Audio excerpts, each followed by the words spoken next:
The man at the station didn't look like someone who was grieving. That was the first thing Deputy Earl Cobb noticed when he climbed off the westbound freight and spotted Harlan Price leaning against the far wall of Red Hollow Crossing's tiny platform office, boots crossed, hat tilted low, thumbs hooked in his vest pockets, like a man waiting on nothing more urgent than a card game. Cobb had ridden 40 miles specifically to warn Silas Granger. He was 2 steps onto the platform when Price pushed off the wall and blocked his path. "Sheriff's jurisdiction ends at the county line, Deputy." Price's voice was almost pleasant. "You know that. I'm not here on county business." "No."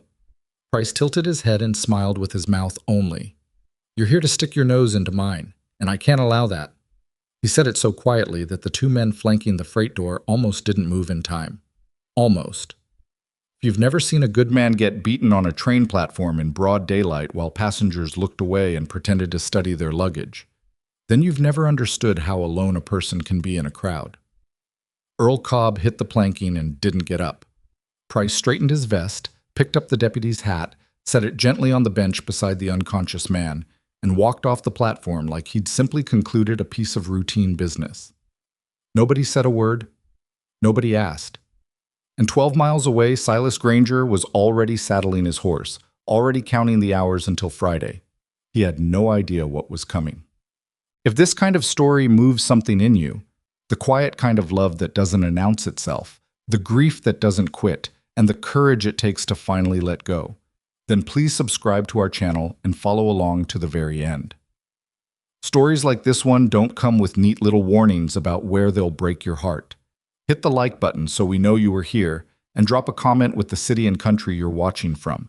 It means more than you know to see how far a story can travel. Now, let's go back to Red Hollow Crossing. Let's start from the beginning. The eastbound train arrived at Red Hollow Crossing every Friday at 2:30, and for 3 years running, Silas Granger had been sitting on the same bench when it did. Not the bench closest to the ticket window, not the one near the freight end with the roof overhang that kept the rain off better. The specific bench on the south side of the platform, third from the water barrel, where a man could see the full length of the track as it bent around the cottonwood grove and straightened out before the crossing. You could see the train from that bench a full 2 minutes before it arrived, which meant you could watch someone lean out a window long before the locomotive stopped. Silas had not explained this to anyone. He didn't particularly feel the need to explain himself to a town that had watched him bury his wife, sell off half his herd, and keep riding out here every Friday regardless. Red Hollow Crossing was not a town that pushed. It was a town that watched and waited and occasionally talked, but mostly it watched. He was 44 years old. He had wide hands, a jaw that hadn't been shaved as carefully as it used to be, and the particular kind of stillness that comes not from peace, but from a man who has decided not to feel too much in public. He wore the blue shirt on Fridays. Always the blue shirt.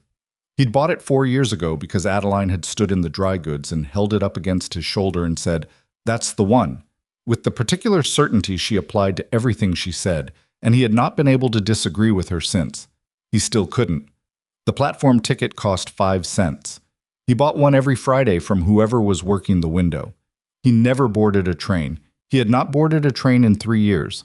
He simply paid for the ticket, folded it into his shirt pocket, and sat. Old Deacon Marsh, who ran the freight desk and had seen everything a small railroad crossing could offer over 30 years of service, had long since stopped mentioning it. When newer hands asked, Deacon just shook his head in a way that closed the subject. "Leave the man be," was all he ever said. It had been enough. Until October. Vivian Hart arrived on a Wednesday, which was not a train day she was likely to forget, because the platform was empty when she stepped off, and the wind hit her so hard she dropped her traveling case and had to chase her hat 3 full yards down the planking before she caught it against a post. She stood there holding the hat against her head with one hand and her case with the other, looking at the small weathered station building, the single cottonwood rattling at the track's edge, and the sign above the door that said Red Hollow Crossing, population 340. As if that number were something to be proud of. She was 31 years old. She had chestnut hair she kept pinned back on the job and let down at night, blue eyes that missed very little, and a manner that people sometimes mistook for coldness because she didn't talk more than was necessary. She had grown up in Kansas City. She had worked 3 different rail lines over 7 years, advancing from general service to station accounting, before the positions dried up in the city reorganizations of 1883, and she found herself with excellent references, a small savings, and no particular place she was required to be. Her mother had died in February, her father in June of the same year. There was nothing in Kansas City that required her return. The Red Hollow Crossing posting was a step backward in terms of position and a significant step backward in terms of pay, but it came with a room above the tax supply on Birch Street and the understanding that the previous clerk had left on poor terms, and the station manager, a man named Hiram Tully, needed someone reliable who would not cause him further problems. "I can be reliable," Vivian had told him in the letter. She had not mentioned the grief. There was no reason to. It didn't affect her work.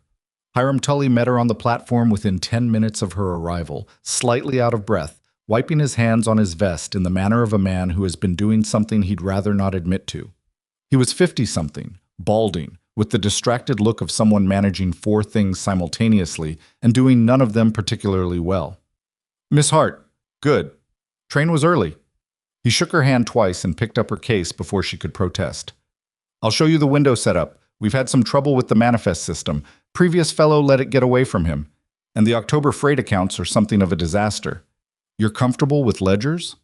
"Yes?" "Good. Good." He was already walking.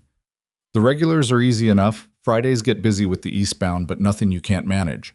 There's one—" He paused, and something crossed his face that was difficult to read. "One regular you'll want to know about. Rancher named Granger. Silas Granger. Comes every Friday, buys a platform ticket, sits on the south bench." Vivian waited. "Doesn't board," Tully said. "Doesn't cause any trouble. Just sits." "All right." Tully looked at her as if he expected more of a reaction. When she gave none, he nodded once and kept walking. "Right. Well, just don't make a thing of it. The man's been through enough." She didn't ask what that meant. She assumed she'd find out eventually. She was right. The first Friday, she watched him from the ticket window. She'd been warned, but watching was different from being warned.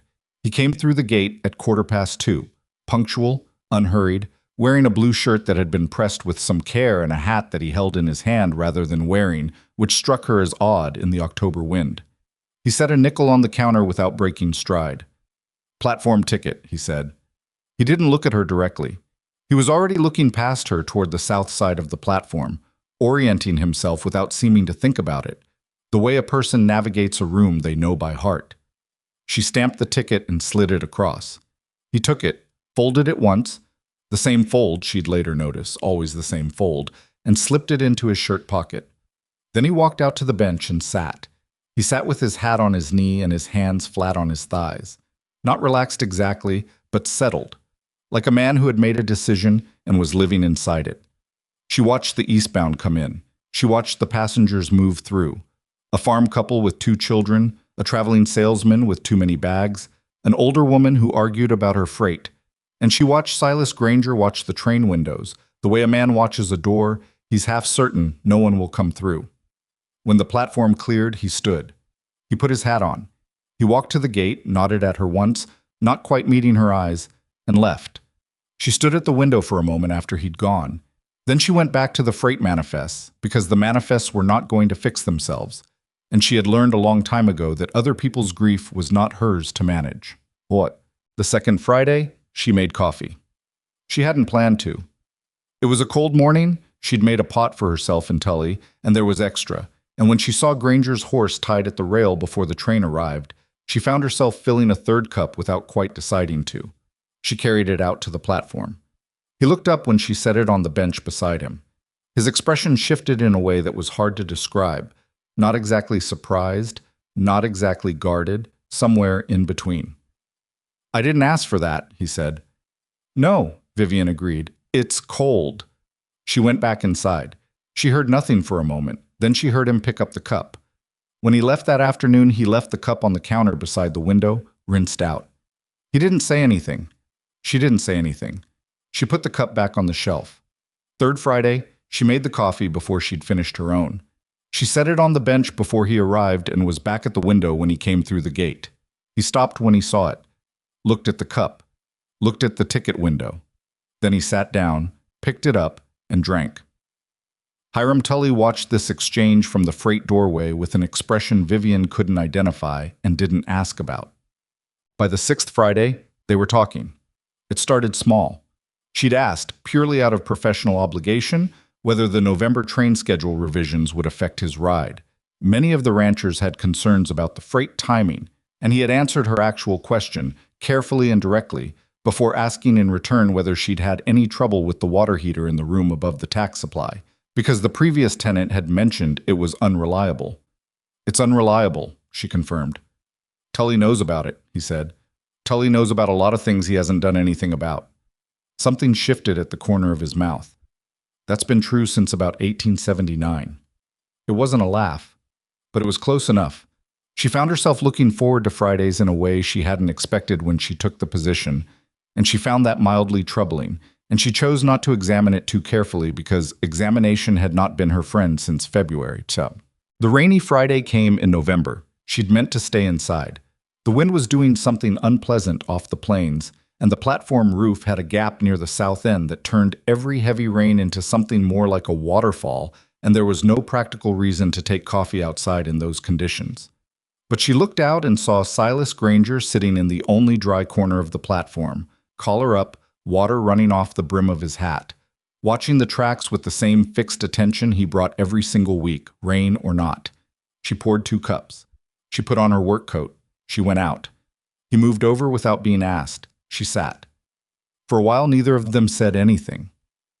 The rain hit the platform roof hard and irregular, and down the track the cottonwood was working itself into a visible panic, and somewhere behind the freight building a loose board was slamming in the wind. Then Vivian said, "Who are you waiting for?" She hadn't planned to ask. It simply came out. Perhaps because the rain made it easier to say things that were harder in clear weather. Perhaps because she'd been wondering since the first Friday and had run out of reasonable grounds for not asking. Silas was quiet for long enough that she thought he wasn't going to answer. He looked at the tracks. His jaw worked slightly, the way a man's jaw works when he's having a conversation with himself about whether to have a different conversation with someone else. Then he said, "Her name was Adeline." He said it the way you say something that still costs you. Vivian didn't say anything. She held her coffee with both hands and let the sentence stand. We'd been married 11 years when her mother took sick, he said.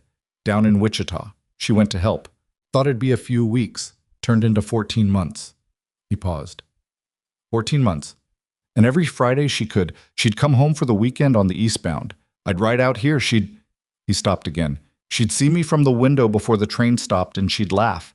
The kind of laugh that just... He shook his head. She'd gather up her skirts and she'd be running before the locomotive stopped, down the platform. He didn't finish the sentence. He didn't need to. "When did she die?" Vivian asked. Quiet. No edge to it, no apology. Just a direct question from one person who knew about loss to another. 3 years ago, October. Heart. I'm sorry. Yeah. He looked at his coffee. She didn't make it back for it. The dying, I mean. It was fast. I went to her. He cleared his throat. Came back here the following Friday. Didn't know what else to do with the afternoon, if you want the truth. Vivian did want the truth. That was exactly what she wanted. And every Friday since, she said, every Friday since. The rain was letting up slightly. Down the track, the signal lamp was visible again, blurry through the wet. It's not like I think she'll be on the train, he said. And for the first time he sounded defensive, which suggested he'd had to explain this before, or had imagined explaining it and hadn't liked how it sounded. I'm not that far gone. I didn't say you were. People think it. Maybe. She turned the cup in her hands. Or maybe they just don't know what else to think because they haven't lost somebody they actually looked forward to seeing. He looked at her then. Actually looked at her, in a way he mostly hadn't since the first Friday, and she felt the weight of it. Not uncomfortable, just present. You've lost somebody, he said. Both my parents, she said. This year, 6 months apart. He didn't say he was sorry in a reflexive way. He sat with it for a moment first, which she appreciated more than she would have expected. That's a lot, he said finally. It is, she agreed. They sat through the end of the rain. When the eastbound came in and moved out again and the platform was quiet, he stood, put his hat on, picked up his cup. "Same time next Friday?" he said. It wasn't quite a question. "Coffee might be cold if the roof's still leaking," she said. "I've had cold coffee." He left. She stood on the platform listening to the water drip from the overhang and the rattle of the last freight car fading east, and she thought that grief was a strange and specific thing, and that sometimes you found it most unexpectedly in the place you were least looking for it. What she did not know was that Harlan Price had been watching the station since October. Price was not a Red Hollow man, which was part of why nobody in Red Hollow quite knew what to make of him on the 3 or 4 occasions he'd appeared in town. He owned, or claimed to own, the distinction was becoming legally significant, the Price Consolidated Grazing Concern, which had been buying up land along the east side of the county for 2 years under a series of contracts that, when examined carefully, had a way of looking quite different from how they'd looked when they were signed. Silas Granger's ranch, the Rocking G, sat on 340 acres of the best creek-fed grassland in the county. It bordered 2 parcels Price had already absorbed. It was, in the plainest possible terms, in the way. Silas had turned down 2 purchase offers. The first one politely, the second more directly. Price had sent a third offer in September, this one delivered not by his land agent, but by a man named Cal Reeves, who rode for Price's outfit and had a habit of arriving places slightly before and slightly after things went wrong. Cal had handed Silas the envelope, held eye contact a few seconds longer than necessary, and said, "Mr. Price hopes you'll consider carefully this time." Silas had put the envelope in his stove without opening it. He hadn't mentioned it to anyone because Silas Granger was not the kind of man who asked for help before he needed it, and he had not yet quite arrived at needing it. That was the problem with being that kind of man. You sometimes didn't recognize needing it until it was already very late. The first sign of real trouble came on a Tuesday in November, 2 days before Thanksgiving, when 3 of Silas's water troughs were found fouled, deliberate, his ranch hand Eli confirmed, not contamination by accident. The cattle had already been moved, as luck had it, or the losses would have been severe. As it was, it cost him 2 days of labor and a significant portion of his November operating budget. He reported it to the county sheriff, a man named Dowd, who was conscientious but operating with a jurisdiction that ended at a line Price's men were careful not to cross. Sheriff Dowd came out, looked at the troughs, wrote down what Silas told him, and said, "I can't prove a thing." "I know you can't," Silas said. "You might consider, I'm not selling." Dowd looked at him for a moment. "Silas, Price has money, and he has patience, and he has people working for him who don't mind doing things I can't prove. You need to think about whether this ranch is worth what it's going to cost you." "It was Adeline's ranch too," Silas said. "She planted the garden on the south side in the first spring we were here. Took her 3 weeks to get the soil right. I'm not selling." Dowd didn't argue. There wasn't anything useful to argue. That same week, Vivian was reorganizing the station's freight account ledgers, a project Tully had been pointedly avoiding, when she found the irregularity. It wasn't large. It was in fact quite small. A discrepancy in the freight transfer records from August, a tonnage figure that didn't match between the originating manifest and the Red Hollow receipt, and a notation in a handwriting she didn't recognize in the margin of the receipt book. The notation referenced a parcel number that didn't correspond to anything else in the records. She might have overlooked it. It was small enough to overlook.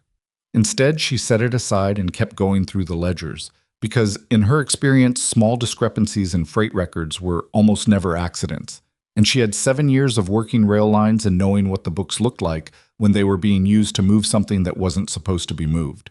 By Thursday, she had found 4 more.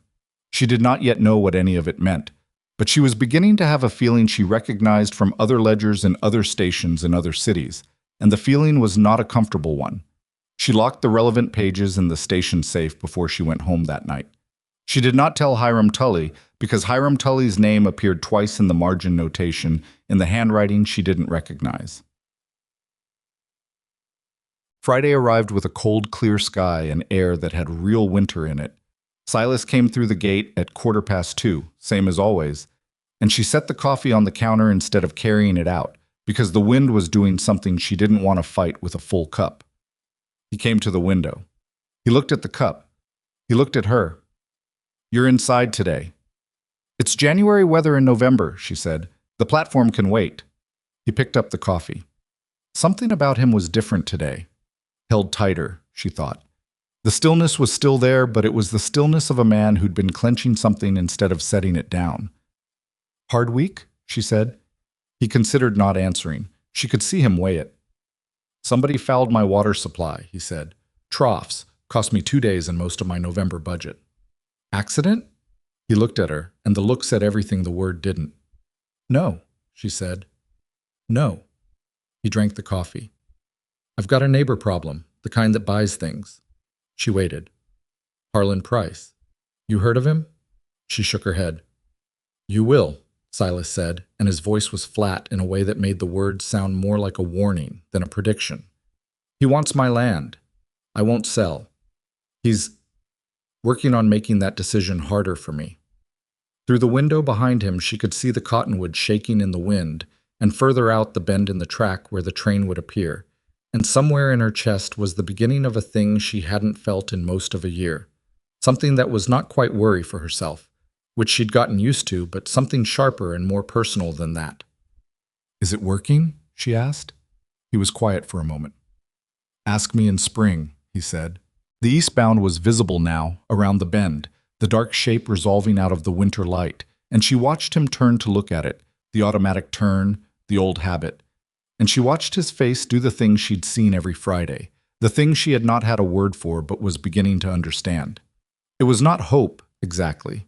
It was the habit of hope. The place the heart kept going even after the mind knew better. She understood that more than she wanted to.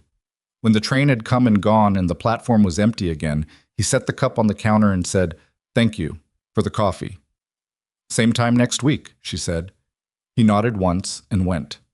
She locked the safe. She looked at the ledger pages inside it. She thought about Harlan Price, a man she'd never met, and the name in the margin that belonged to the man she worked for. And she thought about 340 acres of creek-fed grassland belonging to a man who could not afford to lose another month like November. Then she put on her coat and walked home in the cold, clear winter air, thinking that Red Hollow Crossing was not at all the simple, quiet life she had come here expecting, and that she was not, perhaps, as finished with complicated things as she'd hoped. The following Monday, Cal Reeves came through the station. She knew him by the way he moved before she knew his name. The way some men move through a public space like they're measuring it, like they're deciding what each piece of it is worth and whether they might want it later. He was dark-haired, lean, somewhere in his 30s, with a pleasantness about his face that never quite reached his eyes. He bought a through ticket to Dodge City. He leaned on the counter while she processed it. "You're the new clerk," he said. "I am," Vivian said. "Miss Hart." "Miss Hart." He smiled. "You settling in all right? Red Hollow treating you well?" She stamped the ticket and slid it across. "Train's at 3:15. Right. He picked up the ticket but didn't move away from the counter. "I've got some freight I'd like to route through here in the next few weeks. Price consolidated business. I expect we might be seeing a good deal of each other." She met his eyes and held them with the same expression she'd learned to use in 7 years of handling men who thought a ticket counter made you someone they could talk down to.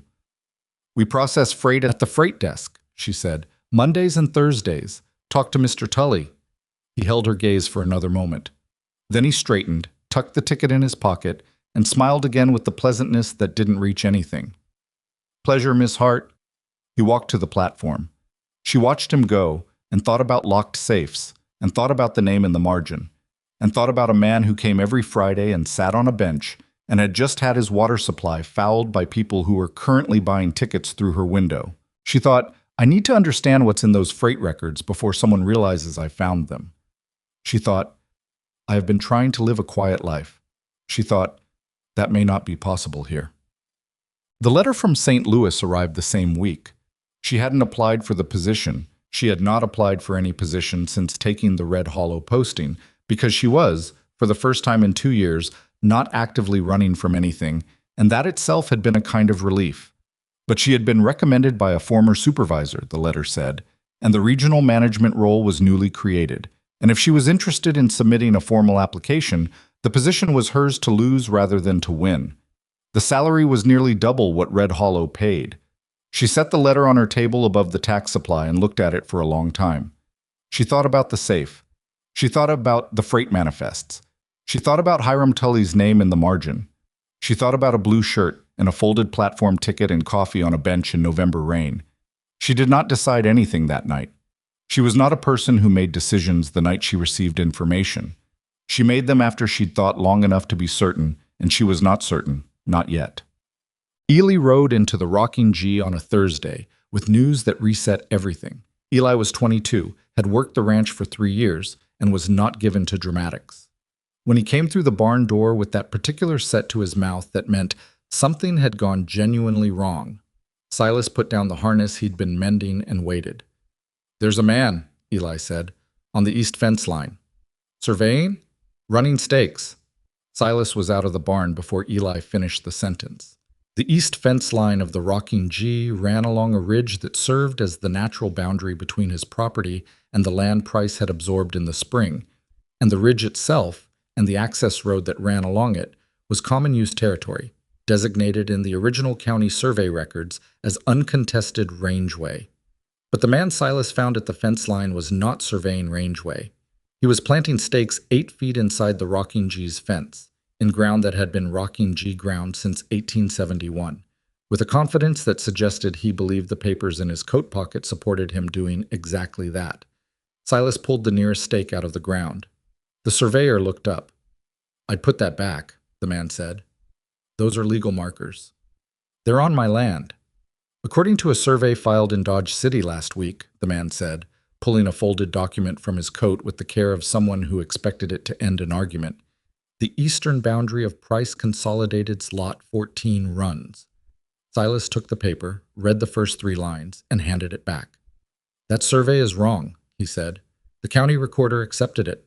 "The county recorder," Silas said, in the careful tone of a man controlling something much louder, "accepted it because somebody gave it to him and didn't give him anything to compare it against." "Mr. Granger, you're going to take your stakes and your papers and get off my land," Silas said. "And you're going to tell whoever sent you that I'll be in Dodge City on Monday morning with my original deed and the 1871 survey, and I will stand in front of every county official I can find until somebody explains to me how a line that's been in the same place for 12 years moved 8 feet in the last week." The surveyor looked at him for a long moment. Then he began pulling his stakes. Silas stood there until the man had packed up and ridden off the property, and then he stood there a little longer, in the cold wind on the east ridge, looking at the indentations in the frozen ground where the stakes had been. He thought about the fouled troughs. He thought about the third offer, the one he'd burned. He thought about Cal Reeves and Price Consolidated and the way a man like Price worked, the way money worked when it had patience, the way it wore things down instead of breaking them, the way it falsified surveys and spoiled water supplies, and waited for a man to get tired enough to sell. He was not tired, he was angry. There was a significant difference. He rode back to the house. He wrote a letter to a land attorney in Dodge City he'd met twice and trusted once. He asked the attorney to be available Monday morning with whatever expertise was relevant to falsified county surveys and improper boundary claims. Then he sat at the kitchen table for a long time, in the house Adeline had called home, looking at the south window where in spring the garden would come back around. It always came back, she'd planted it to come back, and he thought about what it would mean to lose this place. He decided it would mean a great deal more than he was willing to accept. He wrote a second letter, this one to Sheriff Dowd, this one considerably less polite than the first. On Friday, she could tell something had shifted the moment he came through the gate.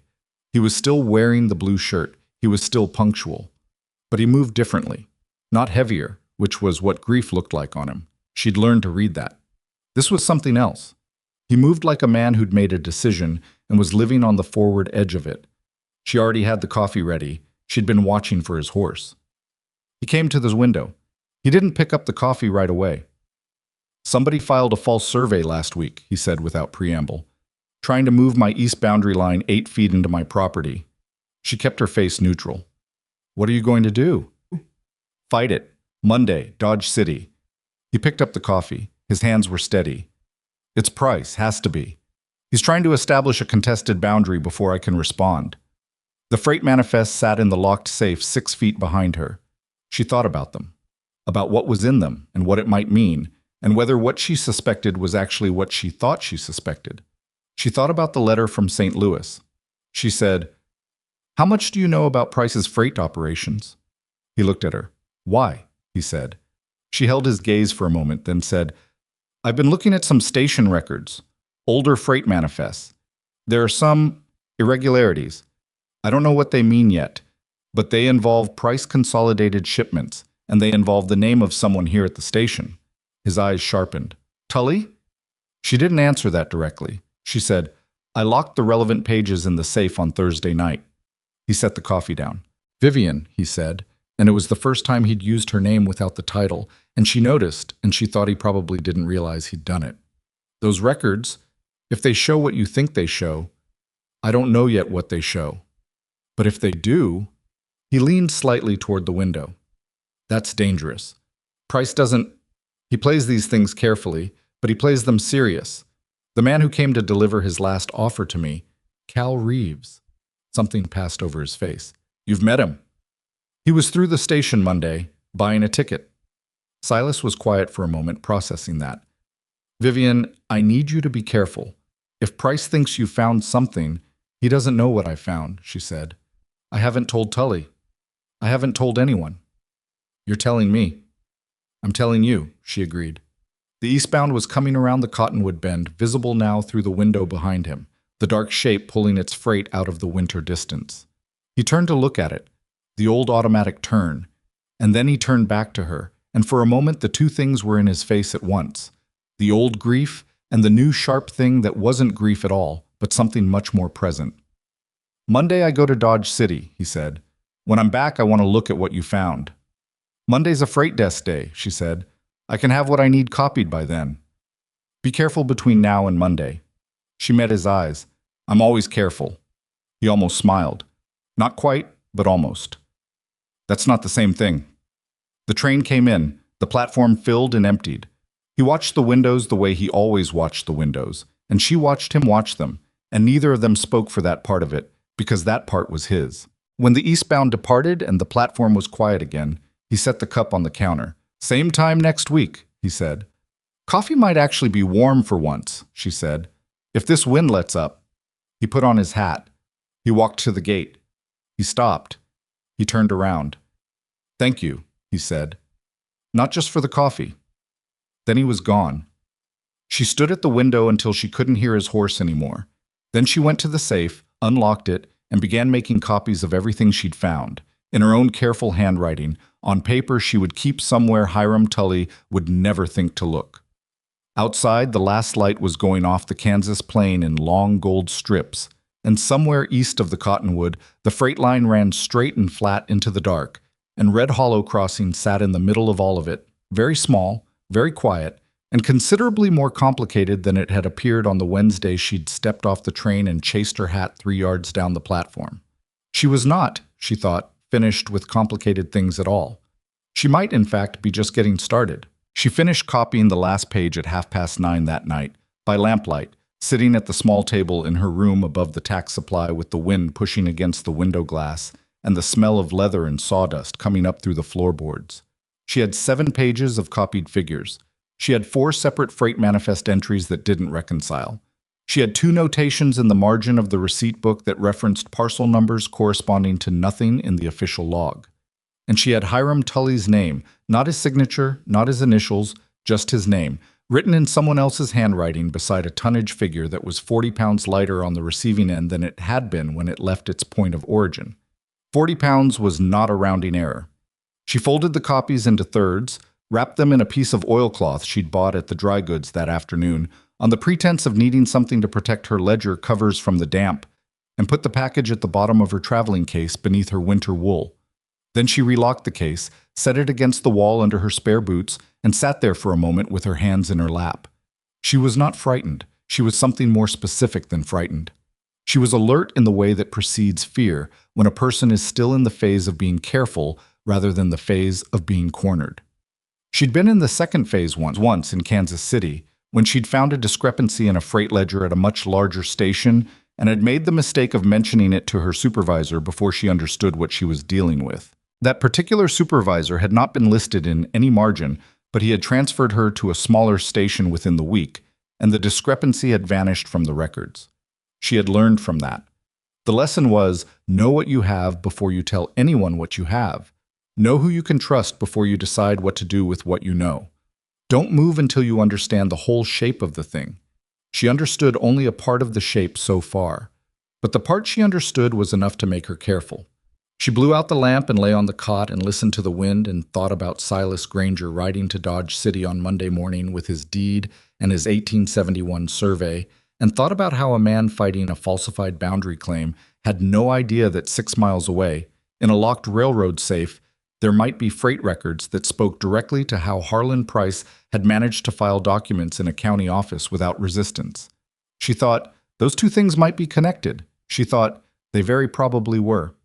She went to sleep with that thought, which was not a comfortable thought to sleep with, but was better than not having it. Saturday, Hiram Tully came to the station when Vivian was in the middle of cross-referencing the November freight receipts, the legitimate ones, the ones that were simply behind. And he stood in the doorway to the back office for a moment before she noticed him, which meant he'd been watching her work, which she noted without commenting on it. Catching up the November accounts, he said. Almost through them, she said. Good, good. He came in, picked up the edge of a manifest she wasn't currently using, and set it down again. October's all settled, then? October's filed. Right. He lingered. This was unusual. Tully was not, as a general principle, someone who lingered in the accounts office. He managed the station with the slightly overwhelmed competence of a man who preferred to be out talking to freight handlers rather than in dealing with paper. His presence here, on a Saturday, watching her work, had a quality she didn't care for. Everything looks straight to you? He said. Casual. Almost too casual. She looked up from the ledger. She kept her face exactly as interested as it would be if she'd been asked about the weather. Mostly, she said. There's some slippage in the August tonnage records I'm still working out, old filing inconsistencies. Nothing dramatic. He nodded slowly. Old records can get muddy. Previous clerk wasn't the most careful. So I've noticed, she said, and went back to the current page. He stood there another moment. Then he said, let me know if anything looks out of place. Of course, she said. He left. She heard his footsteps go down the hall and out through the freight door. She sat very still for a moment. Then she went back to the November accounts because they were real and they needed finishing, and because sitting very still for too long when someone was watching was its own kind of signal. She did not look frightened. She was not going to look frightened. But that evening she added a second oilcloth packet to the bottom of the traveling case, this one containing the copies she'd made of the August manifest pages themselves. Not just her own notes, but the actual transcribed figures, in her own handwriting, line by line exact. If the originals disappeared, she would still have what she'd seen. Sunday she spent at the rooming house. She rewrote her notes in a cleaner hand, organized by date and parcel number, building a sequence that a person unfamiliar with freight accounting could still follow. She thought about who that person might need to be. A county official, possibly. A land attorney, possibly. She thought about the attorney in Dodge City that Silas had mentioned in passing, the one he was riding to see Monday. She thought about whether the freight records and the boundary claim were part of the same construction, the same patient, money-backed pressure. She was fairly certain they were. The timing was too specific. The August records were the point at which Price Consolidated's expansion into the eastern county parcels had accelerated. 2 purchases completed in September, a third in October, and then the fouled troughs at the Rocking G in November, and the boundary survey the following week. It was not the pattern of a man who wanted land. It was the pattern of a man who was acquiring it in a specific sequence, and who had arranged for the paperwork infrastructure to support that sequence at a county level, and who had someone inside the station helping him move freight in ways the official records didn't reflect.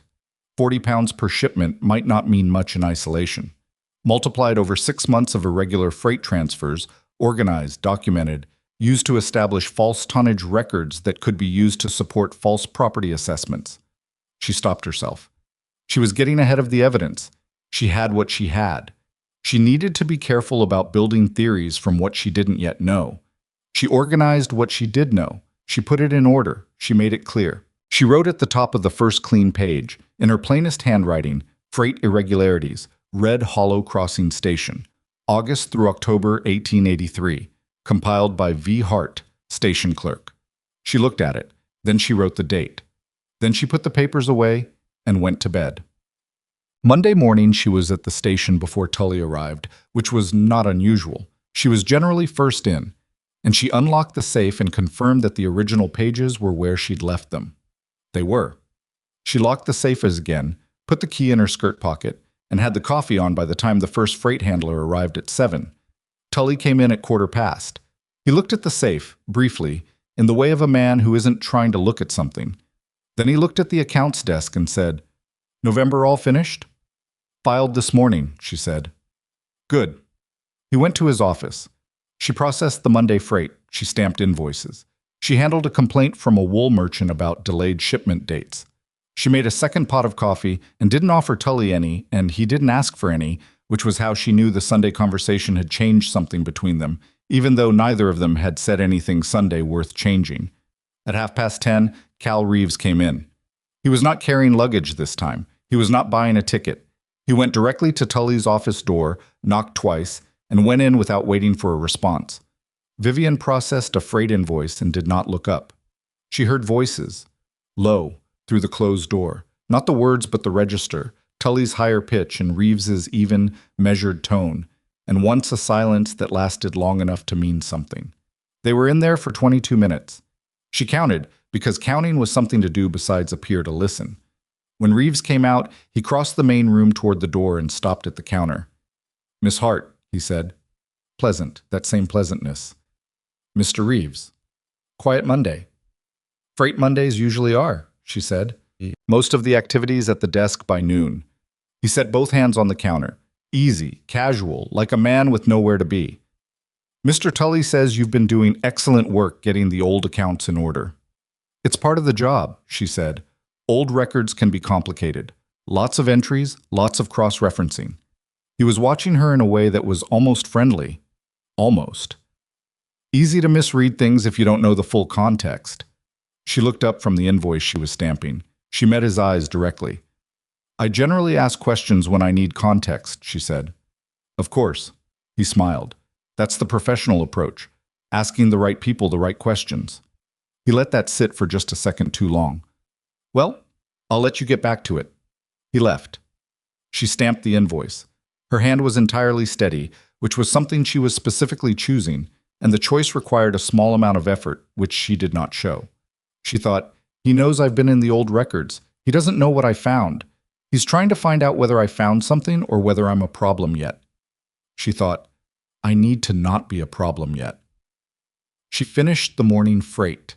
At noon, she took her lunch at the desk instead of stepping out, because stepping out felt like leaving the safe unattended in a way she wasn't comfortable with. She ate a biscuit she'd brought from the rooming house and drank water and read through the December shipping schedule as if it were the most absorbing document in the county. At 2:30, a rider came through who wasn't a freight customer or a ticket buyer. He was young, mid-20s, with trail dust on his coat and the particular look of someone who'd ridden hard and recently. He came to the window and said, "Message for Miss Hart." She took the folded paper. She waited until he'd gone before she opened it. The handwriting was unfamiliar, but the note was short and direct. Arrived Dodge City. Attorney confirms the survey filing is irregular. Records suggest additional documentation may exist establishing Price's pattern. Can you be in Dodge City Thursday? Tell no one. SG. She read it twice. Then she set it on the desk, picked up her pen and wrote Thursday. Personal day, at the bottom of the December schedule in pencil. As if she were making a note to herself, which she was. Then she burned Silas's note in the small stove she used to heat the office and went back to work. Tuesday and Wednesday she behaved exactly as she always behaved, which was the most important thing she could do. She arrived first. She made coffee. She processed freight. She stamped invoices, fielded complaints, updated the December schedule, and answered every question Tully asked her with the exact degree of helpfulness she'd been showing since October.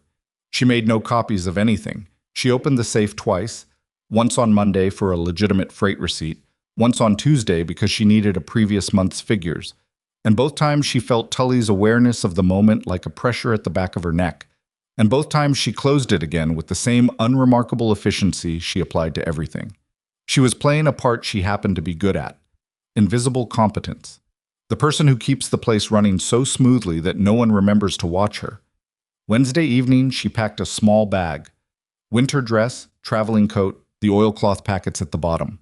She told her landlady she'd be visiting a cousin in Dodge City for 2 days. Her landlady, a woman named Mrs. Aberley, who was significantly more interested in the rooming house accounts than in her tenants' personal lives, said fine, without looking up from her own ledger. She walked to the stable and arranged a seat on the Thursday morning mail coach. It left at 6. She'd be in Dodge City by early afternoon. She did not tell Tully. She left a note on the accounts desk saying she'd taken a personal day and that the freight manifests for Thursday were already prepared and filed in the left drawer. She went to bed early and did not sleep particularly well, and thought about Silas Granger sitting in a Dodge City attorney's office with a 12-year-old deed and a survey that someone had been trying to bury, and she thought about 40 pounds of freight, and she thought about the particular patience of a man with enough money to wait while a rancher wore himself down. She thought, Price is not going to stop. He doesn't stop when people say no. He just changes methods. She thought, the question is whether there's enough documentation to stop him before he changes methods again. The mail coach was cold, and the road was hard, and the man across from her slept with his mouth open the entire 4 hours, but Vivian didn't mind any of it. She had her bag on her lap and her notes in her head, and the clear, cold air of a December plains morning coming through the gap in the coach curtain, and she felt more purposeful than she had in a long time. Not happy exactly, but directed, which was a thing she'd always needed more than happiness, and was better at recognizing when she had it. Silas was waiting outside the attorney's office on the main street when the coach arrived. He'd seen her before she'd quite gotten her bag down from the roof rack, and he'd crossed the street and was there when she turned around. He looked like he'd been awake since before she had, which, considering she'd left at 6, meant something about how seriously he was taking the Dodge City trip. "You made it," he said. "I said Thursday," she said. "It's Thursday." He almost smiled. There was something in his face she hadn't seen before, a tension that was sharper than the contained grief, less settled, more like the face of a man in the middle of something rather than one who had made peace with something. "Attorney's name is Hartwell," he said, already turning toward the office. "He's been in county land law 20 years. He's good. He's also—" A slight pause. "He's going to have questions." "All right," she said. Hartwell was 60, compact, with the kind of attentive stillness in his face that good lawyers develop when they're actually listening rather than waiting to speak. He shook her hand, looked at the oilcloth packet she set on his desk, and said, "Mr. Granger tells me you found some freight records." "I found discrepancies in freight records," she said. "I want to be careful about the distinction." "Understood." Hartwell opened a notepad. "Tell me what you found." She told him, completely, in order, the way she'd organized the notes. She laid the copies out on the desk as she went. She watched his face move from polite professional attention to something more concentrated, and she watched Silas in the chair beside her watching Hartwell's face shift, and she thought that Silas understood enough about what he was seeing to know it was significant before Hartwell said a word. When she finished, Hartwell sat back. "The tonnage discrepancies on their own," he said slowly, "are suggestive but not conclusive. What's significant is the parcel numbering system." He tapped one of her copied pages. "These codes, I've seen a version of this before. It's a shadow routing system. Freight that enters official records at point of origin gets partially rerouted at an intermediate station and then appears complete at destination. The 40-pound difference per shipment isn't about weight. It's about what's in those 40 pounds. Silas leaned forward. "What was in them?" Hartwell turned to him. "Documents, most likely. Signed documents. Contracts, deeds, survey authorizations. The kind of paperwork that establishes legal standing for land transactions that might not otherwise have that standing." He paused. "In other words, someone has been using the Red Hollow freight system to move legal documents connected to Price's land acquisitions without those documents appearing in any official transit record." The room was quiet for a moment. "That explains why the county records look clean," Silas said. "It explains why they look clean," Hartwell agreed. "It doesn't explain where the originals came from or what names are on them, but if Miss Hart's freight records can be corroborated by the actual transit logs—" "The originals are in the station safe," Vivian said. "Locked. I have the key." Both men looked at her. They'll move on those records the moment they know what we're doing, she said. Tully's already suspicious, and Reeves came into the station Monday specifically to assess whether I was a problem. He said that? Silas said. He didn't say it in words, she said. Hartwell was already writing. If we can get a writ of preservation on those station records before Tully or anyone connected to Price can access them, we lock down the originals legally. That requires a county judge. I have a relationship with Judge Egan in this district. He looked up. It will take until tomorrow morning. I need to be back at the station tomorrow morning, Vivian said. I know, Hartwell said. Can you get back in this afternoon and behave normally for the next 16 hours? She thought about the safe. She thought about Cal Reeves's hands on the counter. She thought about the pleasantness in his face that never reached his eyes. Yes, she said. Then that's what we do. Hartwell stood. Mr. Granger, I'll have the boundary challenge formally filed by end of day. We have enough in the original 1871 survey to challenge the county recorder's acceptance of the Price filing, and that challenge will require a hearing. That buys us time. He turned to Vivian. Miss Hart, those station records are critical. As long as they exist in that safe, we have leverage. The moment they disappear, we have a much harder problem. They won't disappear, she said. She said it with more certainty than she felt, which was something she'd learned to do in 7 years of working with ledgers that people wanted to make disappear. The mail coach back left at 3 and she was on it, bag on her lap, watching the flat plains move past in the thin winter light. Beside her, a farm woman with 2 small children was managing a basket, a hat box, and a child who kept climbing toward the window, and Vivian spent a portion of the ride catching the child when he slid sideways on turns, which gave her something to do besides calculate exactly how many things could go wrong in the next 16 hours. She got back to Red Hollow at dusk. She went to the rooming house, changed out of her traveling clothes, and walked to the station because she'd told herself she'd walk past it, just to confirm it looked normal from the outside. It looked normal from the outside. She went back to her room. She put the oilcloth packets back in the traveling case. She ate the bread and cold beans Mrs. Aberley had left on the kitchen table for late arrivals. She washed her face. She sat on the cot with her hands in her lap and did not let herself think too specifically about what happened if Tully went for the safe tonight before Hartwell could file the writ. She thought instead about Silas Granger in Hartwell's office, leaning forward when Hartwell explained the shadow routing, the way he understood immediately what it meant for his land, the way he'd been fighting this thing alone for months, the troughs, the survey, the offers he'd burned, without asking anyone for help, without telling anyone what was happening, doing the math quietly in his own head, and showing up every Friday in a blue shirt because that was the thing he could still do. She thought about him saying, I'm not going to lose the woman who still can, except he hadn't said that yet and wouldn't for another several months.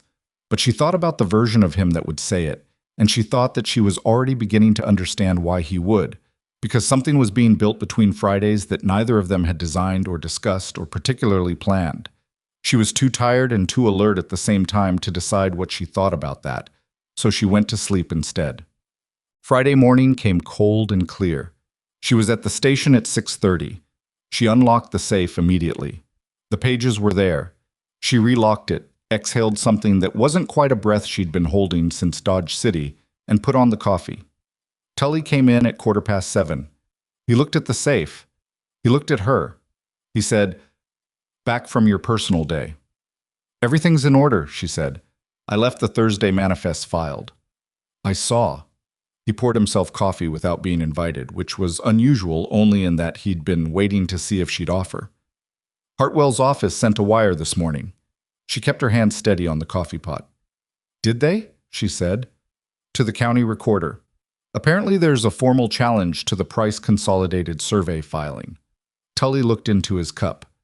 "Related to the Rocking G boundary claim." "I see." He looked at her.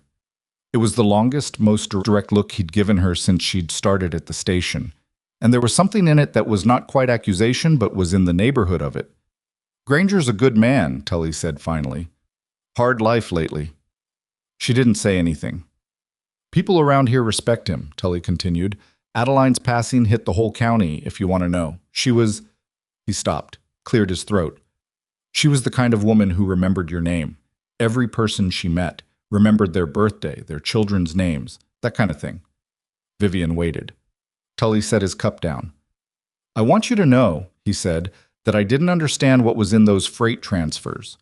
When Price's people came to me, it was presented as a routing efficiency. Reduced paperwork, they said. I didn't. He stopped again. His hands moved on the counter like a man sorting through something he'd rather not sort through. I didn't ask enough questions. The room was quiet for a moment. Mr. Tully, she said carefully, if someone from a legal office in Dodge City were to contact you about those freight records, the August and September transfers in particular, would you cooperate? His jaw moved. I have a wife, he said. I have a daughter in Hayes City. I know, she said, though she hadn't known about the daughter until that moment. Price is not a man you cross without consequences. No, she agreed. He's not. Another silence, longer. The records in that safe, he said. Yes. If those records were to be reviewed by the appropriate people with the appropriate legal standing, a writ of preservation is being filed today, she said quietly. By end of morning, those records are legally protected. No one can remove or alter them without a court order. Tully looked at her. He had the face of a man who had been carrying something uncomfortable for a long time and had recently begun to feel the possibility of setting it down. You've been busy, he said. I do accurate work, she said. It's what you hired me for. He picked up his cup. He went back toward his office. At the doorway, he stopped. The safe key, he said. Keep it. She nodded once. He went in and closed the door. She stood at the counter and breathed carefully for a moment. Then she checked the clock. 2:15. She put the second pot on for the afternoon. Silas came through the gate at exactly 1:30, and the particular quality of his arrival was different today. He still wore the blue shirt, still carried himself with the contained stillness she'd learned to read, but there was something fractionally lighter about him, or maybe not lighter, but less compressed, like a man who had spent a long time under pressure and had just heard the first news that the pressure might eventually ease. She had his coffee ready. He came to the window. He saw her face and said immediately, "The records?" "Safe," she said. "Writ should be filed by noon. Tully—" She paused, choosing words.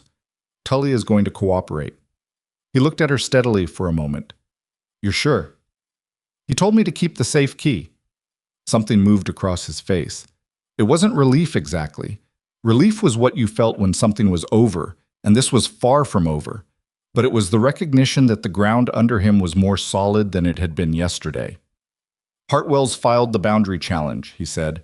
"Hearing set for January 14th. County Judge, Dodge City." He picked up the coffee. "They're going to push back. Price has people on his side in that courthouse. He also has freight records in this station that can be subpoenaed," she said. He nodded slowly. A woman came to the window for a ticket. Through to Wichita, one way. And Vivian sold it and made change and said, "Have a safe trip," without breaking the quality of her own attention, which was something she was good at, and when the woman moved away, she looked back at Silas. I was looking at her in a way that had shifted from the way he usually looked at her, which was directly but with a kind of careful management to it, like a man keeping track of where things were and making sure not to let them slide somewhere inconvenient.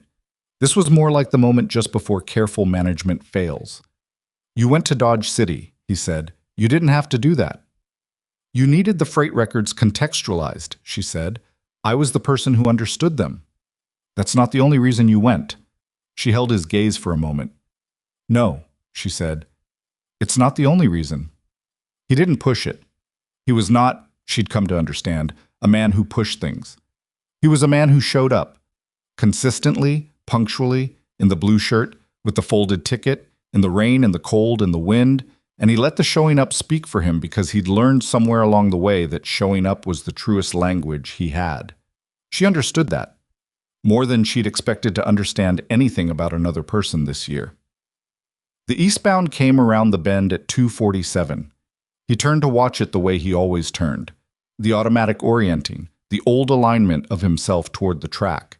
And this time she didn't look away from his face when he did it. She watched him watch the windows. She watched his jaw tighten slightly and then ease. She watched the train come in and stop and disgorge its passengers and take on 3 new ones and blow its whistle and pull away east. She watched him let go of something that had been held very tightly, The way you let go of things you've been holding so long you've stopped feeling the weight. And then suddenly the weight is gone and you feel the absence of it, which is its own particular sensation. He stood there for another moment after the train was gone. Then he turned back to the window. January 14th, he said there, the hearing. I'll be there, she said. He looked surprised. You don't have to. I'm the one who found the records, she said. I'll need to testify about the freight manifests. Yes, technically, that's true. He was doing something with his expression that she'd come to recognize as suppressed something. She wasn't yet sure what. Hartwell will want a statement. He already has one, she said. I wrote it out before I left Dodge City. Silas set down the empty cup. He shook his head once, slowly, in the manner of a man who has found himself genuinely surprised by another person, which did not happen to him frequently and which he was not entirely sure what to do with. Miss Hart, he said. Vivian, she said. A pause. Vivian, he said, and said it the way he'd said it on Friday when he hadn't quite realized he was saying it, like something that had been there long enough to be natural. Thank you. For all of it. Not just the records. The platform was quiet behind him. The last freight car was a sound fading east. The cottonwood at the track edge was doing something bare-limbed and elegant in the late afternoon light, the way cottonwoods did in winter, stripped down to their essential shape. She thought, I came here to be quiet. I came here to be finished with complicated things. She thought, I am not finished. I am in fact somewhere near the beginning. Same time next week, she said. He picked up his hat. Same time, he agreed. He walked to the gate. She watched him go. She watched him mount up, straight-backed in the winter light, and she watched him ride west toward 340 acres of creek-fed grassland and a garden on the south side that always came back in spring. Then she went to the safe, confirmed the lock, pocketed the key, and began closing up the station for the weekend. Outside, the December light was going gold and thin over the plains, and somewhere between Red Hollow Crossing and the Rocking G, the road ran straight and cold and clear, and the distance between them was 12 miles, which was not very far at all when you thought about it correctly. The writ of preservation arrived at Red Hollow Crossing Station on a Friday morning, delivered by a county courier who handed it to Vivian at the window, with the particular indifference of a man whose job was moving paper from one place to another and who had no interest in what the paper contained. She signed for it. She read it. She locked it in the safe with the freight manifests. Then she made the coffee. Hiram Tully came in at his usual time, saw the courier's receipt on the counter, picked it up, read it, set it down. He didn't say anything for a long moment. Then he said, Judge Egan's stamp. Yes, she said. That's a serious judge. Hartwell seems to think so. Tully set the receipt down carefully, the way you set down something you're not sure how to hold. Price is going to know by this afternoon, he said. His people watch the county wire. I expect so, she said. He looked at her. You're not worried. I'm careful, she said. There's a difference. He made a sound that was not quite agreement and not quite anything else, poured his coffee, and went to his office. She heard him close the door. Not hard, just closed. And she stood at the counter and thought that Tully was the kind of man who made poor decisions not out of greed but out of the particular cowardice of someone who had too much to lose and not enough backbone to protect it cleanly. She'd known men like that her whole career. They weren't villains. They were something more frustrating. They were weak in exactly the moments that required them not to be. But he told her to keep the safe key. That counted for something. She turned to the window and watched the December morning move across the platform, the light low and white, and casting no shadows worth mentioning, and she thought about January 14th, 26 days. The second week of December brought weather that changed everyone's plans, including Harlan Price's. 3 days of hard freeze followed by a thaw, followed by another freeze left the eastern county roads nearly impassable, which meant freight was backed up, which meant the station was busier than it had any right to be in December, which meant Vivian was at the window from 7 in the morning until past 6 at night processing backlogged manifests and rerouted shipments and a steady rotation of frustrated freight customers who all believed their cargo was the most urgent. She was good at managing frustrated people. She'd had 7 years of practice and a natural temperament that didn't take frustration personally, which was rarer than it sounded. She listened. She gave direct answers. She found solutions when solutions existed and told the truth when they didn't. Most people, even frustrated ones, responded well to that. Cal Reeves was not most people. He came through on a Wednesday afternoon, the second week of December, when the platform was crowded with rerouted freight and Tully was out dealing with a loading dispute at the far end, and Vivian was managing the window alone. Reeves didn't wait in the line that had formed. He came around the side of the crowd with the ease of a man who did not experience himself as someone who waited in lines.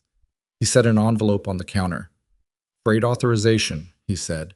"3 crates, price consolidated, routing through to Wichita. I need them on the Thursday eastbound." She picked up the envelope without opening it. "Thursday eastbound is full. I can get you on Saturday or next Tuesday." "Thursday." She looked up from the envelope. "I said Thursday is full." "I heard what you said." He held eye contact with a pleasantness that had a particular edge to it today, something she hadn't felt in the previous conversations. "Look a little harder at the manifest. I think you'll find space." "Mr. Reeves." She kept her voice exactly level. "The Thursday eastbound manifest is at capacity as of this morning. I have 11 other freight customers on the wait list for that slot. I can offer you Saturday or Tuesday." A pause. He looked at the envelope she was holding. He looked at the safe behind her, which was not subtle and was not intended to be. Then he looked at her. "You've been doing a lot of extra work lately," he said, "going through old records, making trips to Dodge City." The pleasantness dropped the pretense of being warm. It was still there on his face, but it was performing itself now rather than actually residing there. That kind of extra effort can make things complicated for a person. She set the envelope back on the counter and slid it toward him. "Saturday or Tuesday," she said. "Those are your options." He stood there for another moment. Then he picked up the envelope and left. She processed the next 3 freight customers without a pause. When the line cleared, she went to the back office and wrote down the exchange in her own words, dated it, signed it, and locked it in the safe with everything else. She thought, he knows the writ exists. He knows I have the records. He doesn't know how much I've put together about the routing system, but he's getting close to deciding I'm a problem regardless of what I specifically know. She thought, I have 23 days until the hearing. She thought about writing to Silas. She didn't because a letter could be read, and because she wasn't sure what she would say that would be useful rather than simply frightening, and she was not going to send Silas a frightening letter without something actionable attached to it. She went back to the window. Silas rode in on Friday in weather that shouldn't have had a person on horseback in it, the kind of wind that came across the flat Kansas plain with nothing to slow it down for 30 miles and hit you like something with a personal grudge. She saw his horse at the rail from the window and had the coffee poured and the second cup ready before he made it through the gate. He came to the window looking like a man who'd decided the weather was not his problem, and the weather had disagreed. His coat was carrying 2 days of plains grime, and his hat was sitting at an angle that suggested it had been fought for. "Bad week on the road?" she said. "Eli's down with something. I've been running the east fence myself." He picked up the coffee with both hands, which meant they were colder than he'd admit. 3 posts down on the ridge line. Wind. Just wind? He looked at her over the cup. "I'm not sure," he said. 2 of them could have been wind. The third one, the anchor post. That one's been set 11 years. It doesn't come down in wind. She absorbed that. "Did you tell Dowd?" "Dowd can't prove anything, and we both know it." He set the cup down. "How are things here?" She told him about Reeves. She kept it factual and short. She watched his face go through something controlled and careful while she talked, and when she finished, he was quiet for a moment. "He's trying to find out what you have before the hearing," he said. "I know. If he decides you're a liability regardless of what you have, I know that too," she said. He looked at her with a directness that was more than the directness he usually had, which was already considerable. "Vivian, I need you to tell me honestly. Are you safe?" She held his gaze. "The records are legally protected. The writ is in place. Reeves threatening my freight scheduling doesn't change that." "That's not what I asked." She paused. "I'm being careful," she said. "That's also not what I asked." She looked at him for a moment. He had a way of asking things that didn't let you redirect, which was both useful and occasionally inconvenient. "I don't know," she said finally. "I think so. I think as long as the records are protected and Hartwell has my statement, I'm more useful as a witness than as a problem. Reeves is testing edges, he's not the kind of man who acts without authorization. He'll go back to Price and report that I'm not moving, and then Price will decide what to do. And what will Price decide? I don't know, she said honestly. That's what I don't know. He was quiet for long enough that she could hear the wind working on the platform roof. Then he said, I want you to write down everything, every conversation with Reeves, every odd thing at the station, dates, times, exact words if you can remember them. Send copies to Hartwell. I already have, she said. Something in his expression shifted. Not surprise exactly, but a recognition, like a man who's been watching someone carry something and has just understood how long they've been carrying it without being asked. Of course you have, he said. I've been doing this longer than you've been watching, she said, and there was something almost like lightness in her voice when she said it, which surprised her slightly. He very nearly smiled. Fair point. The eastbound came around the bend and Silas turned for it.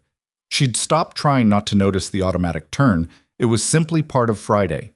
And she watched the train come in and the passengers move through. A family with a lot of luggage. An older man traveling alone.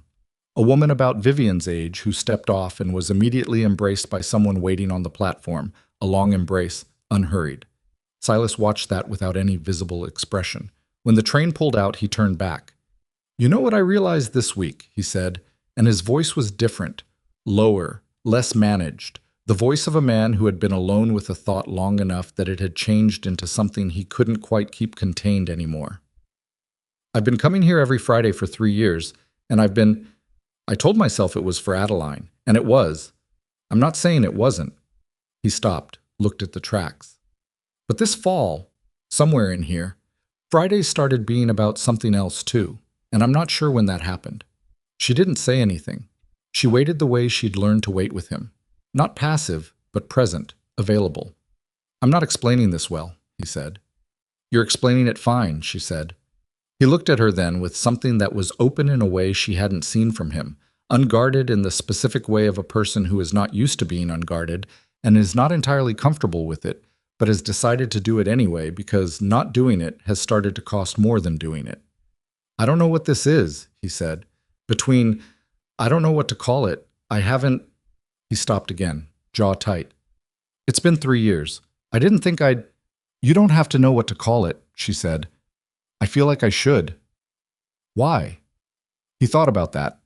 Actually thought about it, which she appreciated because the easy answer was readily available and he didn't reach for it. Because not knowing feels like I'm doing something without being honest about what I'm doing, he said, and I don't operate that way. You're being honest right now, she said. I'm being incoherent right now. That's a form of honesty, she said. He looked at her for a moment. Then he looked down at the empty coffee cup, and then at the platform, and then somewhere out past the cottonwood. She would have liked you, he said quietly. It was not a small thing to say, and she recognized that. Tell me about her, Vivian said. Not the Friday part. Long enough that she thought he wasn't going to. Then, she could not abide a lie, not even a polite one. She'd rather make a situation uncomfortable than let a lie sit in it. A pause. Drove me crazy sometimes. Also made her the most trustworthy person I ever knew. He cleared his throat. She kept a garden because she said the soil didn't lie to you. You put in work, you get back exactly what you put in. Not more, not less. Another pause. She was right about that. The garden on the south side, Vivian said. He looked at her. You remembered. You mentioned it to Sheriff Dowd when you wouldn't sell. Yeah. He turned the empty cup in his hands. I planted it again in the spring after I didn't know what else to do. The seeds came up. They always do. The platform had emptied out. The December light was doing something long and pale over the plains to the west. The particular winter light that made the flatland look like it went on forever because it more or less did. Vivian, he said, after the hearing. After this, Price situation is sorted, one way or the other. He stopped, started again. I don't know how to say this without it sounding like something it's not ready to be yet. Then don't say it yet, she said. He looked at her. We have 20 days until the hearing, she said, and a great deal of complicated business between now and then. Say it after. Something in him loosened. not relief. It was more specific than that. It was the particular loosening of a man who has been given permission to wait, which was the thing he was actually best at. Same time next week, he said. Don't let another fence post come down, she said. He put on his hat and walked to the gate, and she watched him go the way she watched him go every Friday, which was with more attention than she would have admitted to 6 weeks ago, Sam. The letter from St. Louis arrived on a Monday. She'd almost forgotten about it. She'd written back in November saying she was interested in the position, but not yet in a position to commit to a timeline. Careful, non-committal language she'd learned in years of professional correspondence. And the response had taken long enough that she'd stopped expecting it. But there it was, on the Monday after the second full week of December, sitting in the mail batch she sorted each morning, her name in the formal hand of a railway company secretary. The regional management position was still available. The salary had increased. They wanted the right person for the role and were prepared to demonstrate that. They needed a decision by the 1st of February. She read it twice. She set it on the desk. February 1st was 2 weeks after the hearing. She sat with that for a moment. Then she folded the letter and put it in her skirt pocket and went back to the freight manifests, because the freight manifests were what was in front of her, and the letter required more thinking than she had time for on a Monday morning. She did not tell Silas about the letter. She told herself this was because there was nothing to tell yet. She hadn't decided anything. She was still thinking. And she believed this was true. She also knew, in the more honest part of herself, that she didn't tell him because telling him would make the decision harder in a direction she wasn't sure she wanted it to be harder in. She was 31 years old. She had excellent qualifications and a ruined ledger system she'd rebuilt from scratch, and a locked safe containing documents that could potentially end a land fraud scheme. And she had not, in the past year, made a single decision based on what someone else needed from her. She thought, I should not start now. She thought, and yet, she put the letter away and did not look at it again for 4 days. The third week of December was when things moved. Hartwell sent a wire on Tuesday. Additional documentation had surfaced in the county recorder's files suggesting that the false survey had been notarized by an official who had since relocated to Colorado, and that the notarization date did not match the date on the original filing. It was exactly the kind of technical irregularity that was invisible unless you were looking for it and devastating once found. Hartwell was filing a supplementary challenge. On Wednesday, Sheriff Dowd rode out to the Rocking G and found that someone had cut the wire on Silas's south fence, adjacent to the creek. The creek access was the most valuable single feature of the Rocking G's 340 acres. Without creek access, cattle operations in a dry summer became extremely difficult. The cut wire was deliberate, clean cuts, not breaks, and done at the 3 specific points that would require the most labor to repair before winter deepened. Dowd couldn't prove it was Price's men. Dowd wrote it up anyway.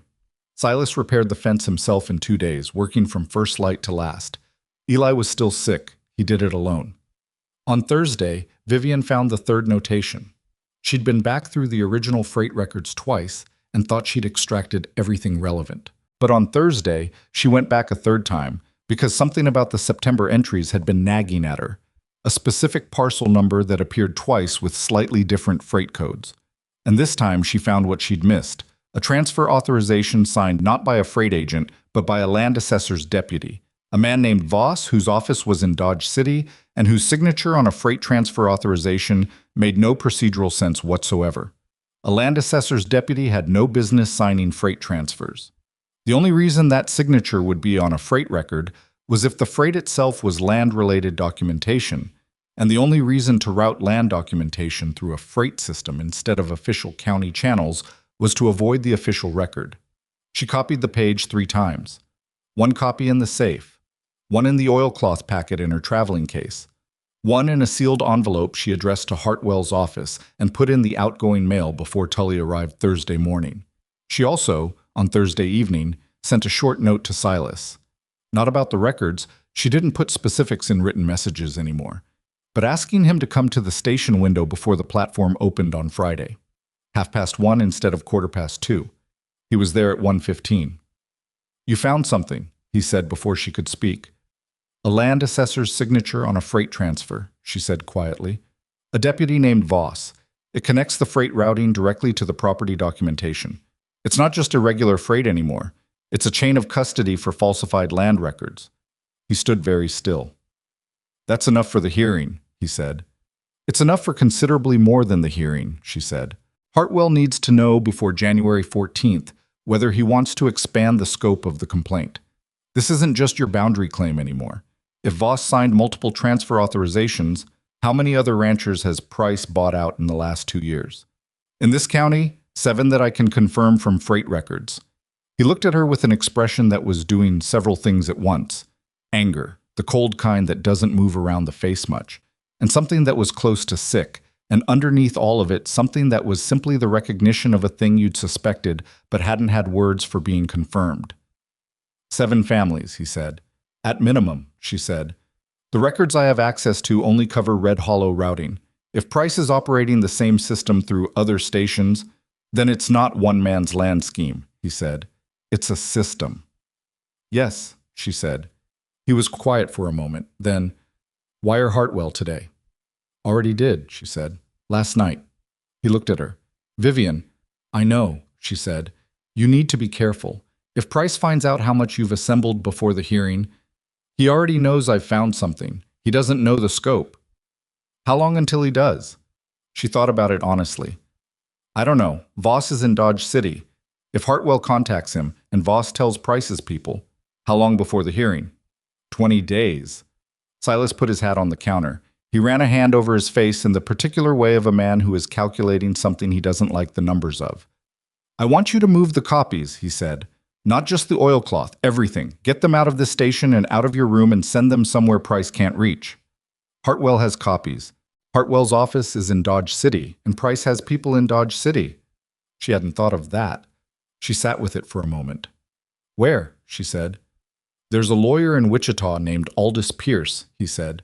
Knew him before. He was a friend of my father-in-law's. He's got no connection to Price, no connection to this county. I trust him. You trust him? Or you trust that he has no connection to Price? Silas looked at her. Both. She nodded slowly. I can put originals on the Saturday eastbound. Sealed envelope, personal courier delivery. I'll pay the courier.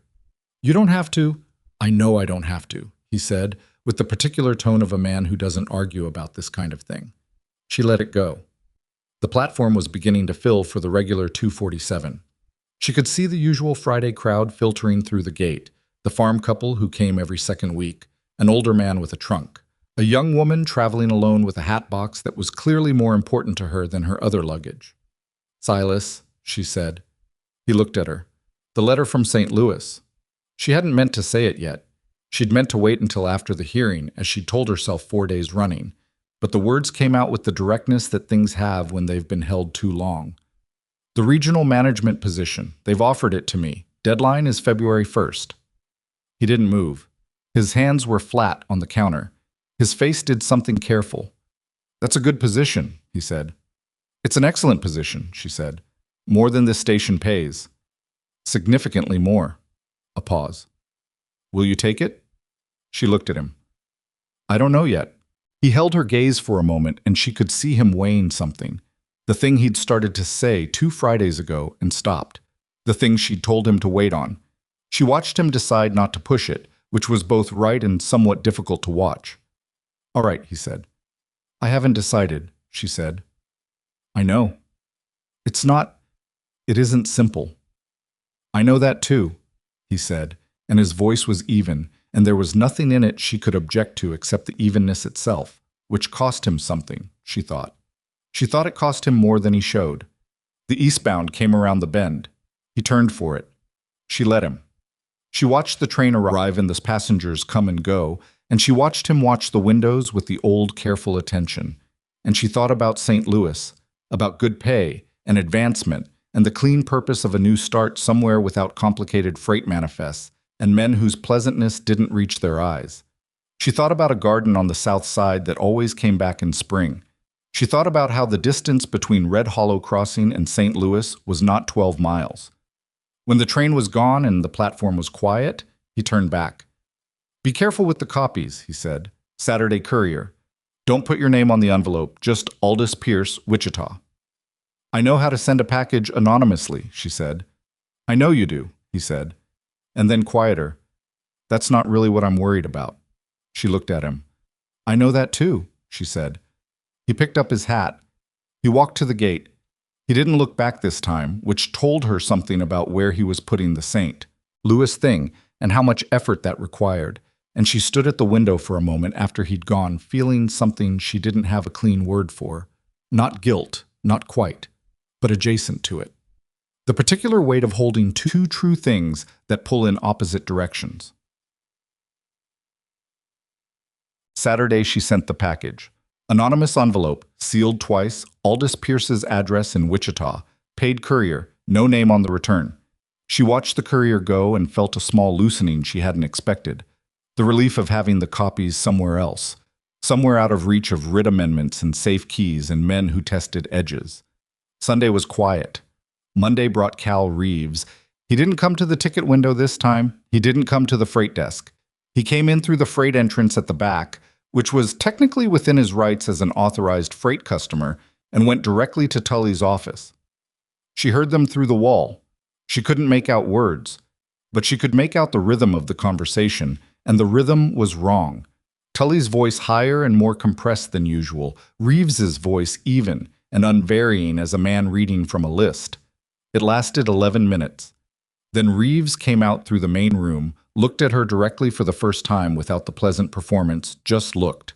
The flat assessment of a man who has received instructions and is deciding how to implement them. He left without speaking. Tully came out 30 seconds later. He stood in the doorway to the back office. His face was the face of a man who has just been told something he would rather not have been told and is now calculating what it costs him to be honest about it. He knows about Pierce, he said. She went very still. He knows a package went to Wichita Saturday, Tully said. He doesn't know what's in it. How does he know about the package? Tully looked at the floor. The courier works for 2 outfits. She breathed in, breathed out. All right, she said. Vivian. He looked up. His eyes were the eyes of a man who has been weak in one direction for too long and is not sure he has enough left to be strong in any direction. Price is going to file a counterclaim on the freight records. His lawyer is arguing the preservation writ was improperly obtained. He's going after the judge's authorization. Can he do that? His lawyer thinks so. Hearing's in 3 days. Not the January 14th hearing, a different hearing. A preliminary hearing on the writ itself, on the legal standing of the preserved records, on whether the evidence Vivian had spent 2 months assembling would be admissible or simply gone. She sat with that for a moment. Then she picked up the station's wire key and sent a message to Hartwell's office. Then she picked up her pen and wrote down the time and Tully's exact words and the length of Reeves's visit and locked it all in the safe. Then she stood at the counter in the empty station and looked at the platform through the window. The bare cottonwood, the weathered bench, the track running east and west into the flat winter distance. And she thought about 23 days becoming 3 days, and about the very specific patience of a man with enough money to keep changing methods until one of them worked. She thought, I have put too much into this to let it disappear. She thought, I need to be in Dodge City before that writ hearing. She thought, without quite planning to, I need to tell Silas. She took her coat off the hook. She told the freight handler to hold the desk until Tully came out. She walked to her room, packed the oilcloth packet into her coat lining, and went to the livery stable. She had never ridden 12 miles to the Rocking G. She had never had reason to. She had reason now. The horse was a reliable bay, the liveryman called Patient, which she chose to take as an accurate description rather than a hopeful one. And the road west was frozen solid and straight, and the winter sky overhead was the particular pale blue of a day that was cold enough to be serious about it. She rode. 12 miles in December with the plains wind against you is not a short ride. She was 40 minutes out before the first cluster of ranch buildings came into view, and she understood from the look of the place, the repaired fence lines, the patched barn roof, the smoke from a chimney suggesting someone still lived here and still meant to, that whatever Price had done to the Rocking G, it had not broken the man inside it. She rode through the gate. A dog she hadn't met announced her arrival. A young man came from the barn. Eli, she thought, recovered from his illness, and looked at her with the particular expression of someone who recognizes a face from description but not from meeting. Miss Hart, he said, which confirmed it. Is Mr. Granger here? In the barn. He was already moving. I'll get him. She dismounted. She stood in the yard of the rocking G for the first time, looking at the house, the outbuildings, the south side where the garden would be when spring came. The ground there was covered in the frosted remnants of last year's growth, brown and bent by winter, but the structure of it was still visible if you knew what you were looking at. The planned rows, the careful placement, the bones of something that came back every year because it had been planted with that intention. She heard his boots before she saw him. He came out of the barn and stopped when he saw her. His face moved through several things quickly. "What happened?" he said.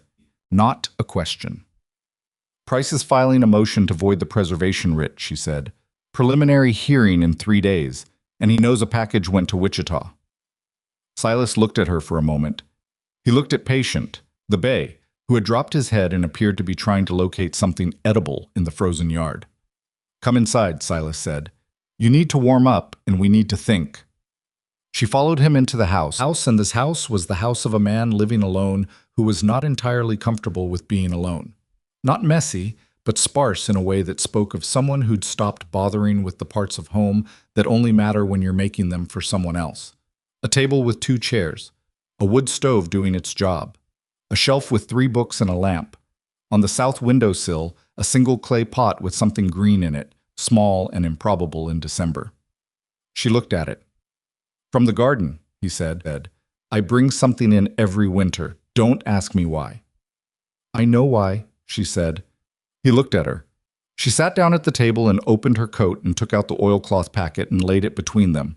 And they began to work out what could be done in 3 days. 2 people at a kitchen table in a cold December, with a small green thing on the windowsill and the planes pressing close on every side in 23 days that had just become 3. It was not comfortable. It was not smooth. They disagreed twice about which documents to prioritize, and once about whether Tully could be trusted to testify voluntarily or needed Hartwell to compel him. And Silas made coffee that was stronger than anything she'd have called drinkable under other circumstances. And she drank it without commenting because it was hot and she was cold, and there wasn't time for anything that wasn't useful. But they worked, and the work was good, and somewhere in the middle of it she looked up from the copied pages and found him looking at her with an expression she recognized now. The unguarded one, the one that cost him something to show. And she thought that whatever she decided about St. Louis, she was going to have to decide it honestly and soon, because some things didn't wait for hearings to be resolved, and some distances got shorter the longer you refused to measure them. She looked back down at the papers. "The Voss signature," she said. "That's the one Hartwell needs to lead with." "Agreed," he said. They kept working.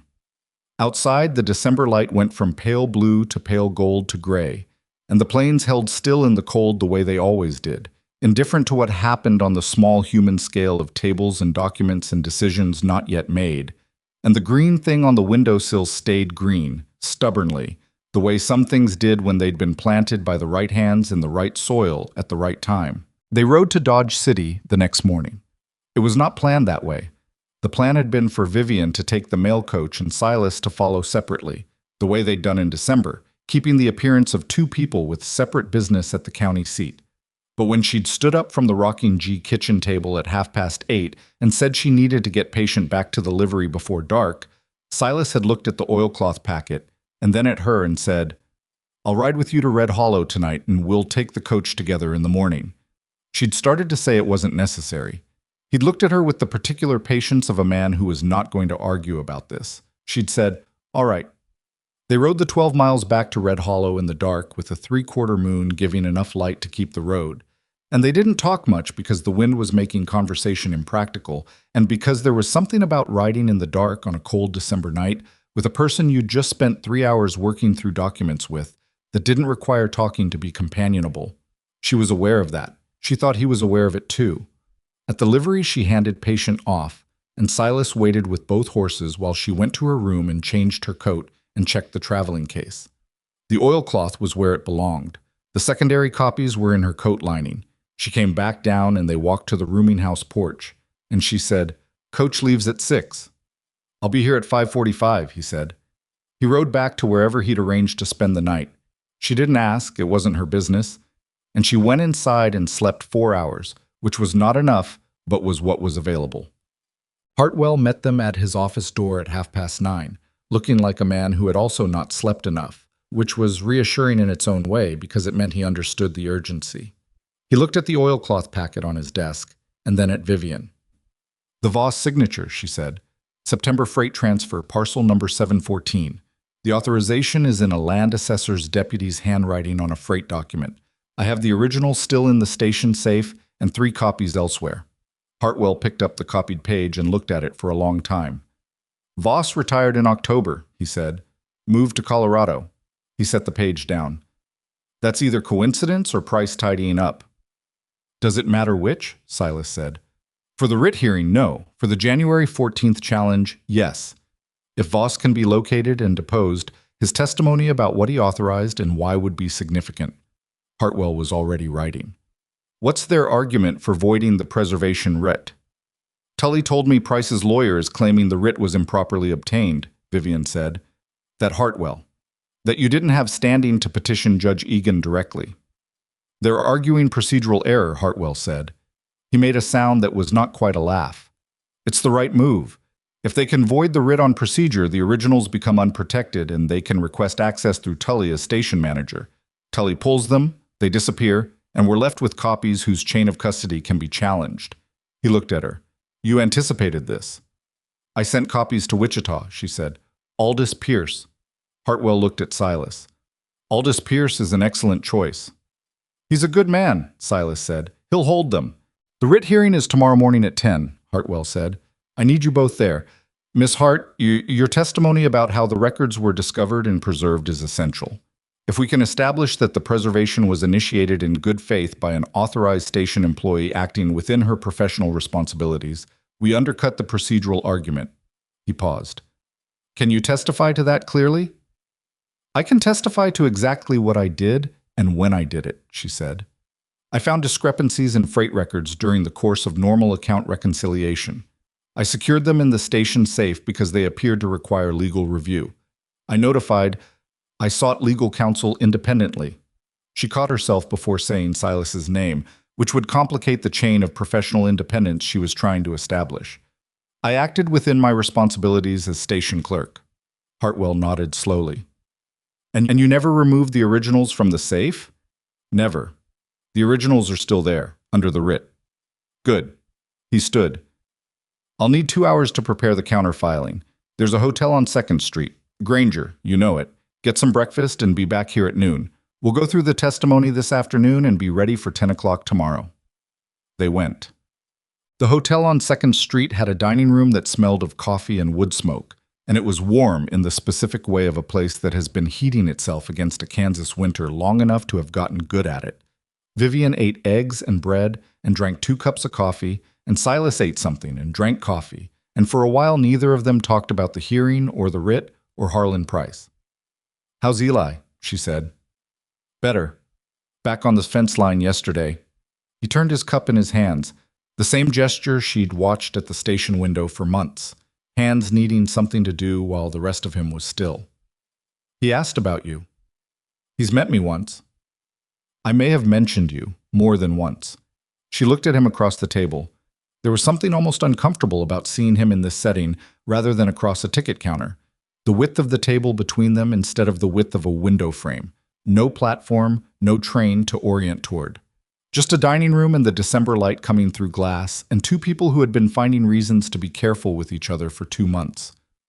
"Silas," she said. "I know," he said. "I haven't decided about St. Louis." "I know that too." "I'm not—" She stopped, tried again.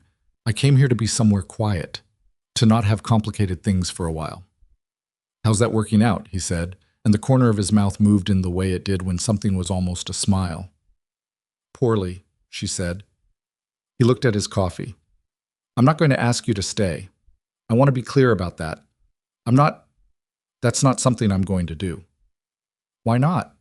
He looked up. "Because you came here to make your own life," he said, "not to be part of mine. And whatever this is. Between Fridays, I don't think it works if I try to hold it in place by asking you not to leave." She looked at him for a long time. "That's a very correct thing to say," she said. "Doesn't mean it's easy to say," he said. "No, she agreed. I expect it isn't.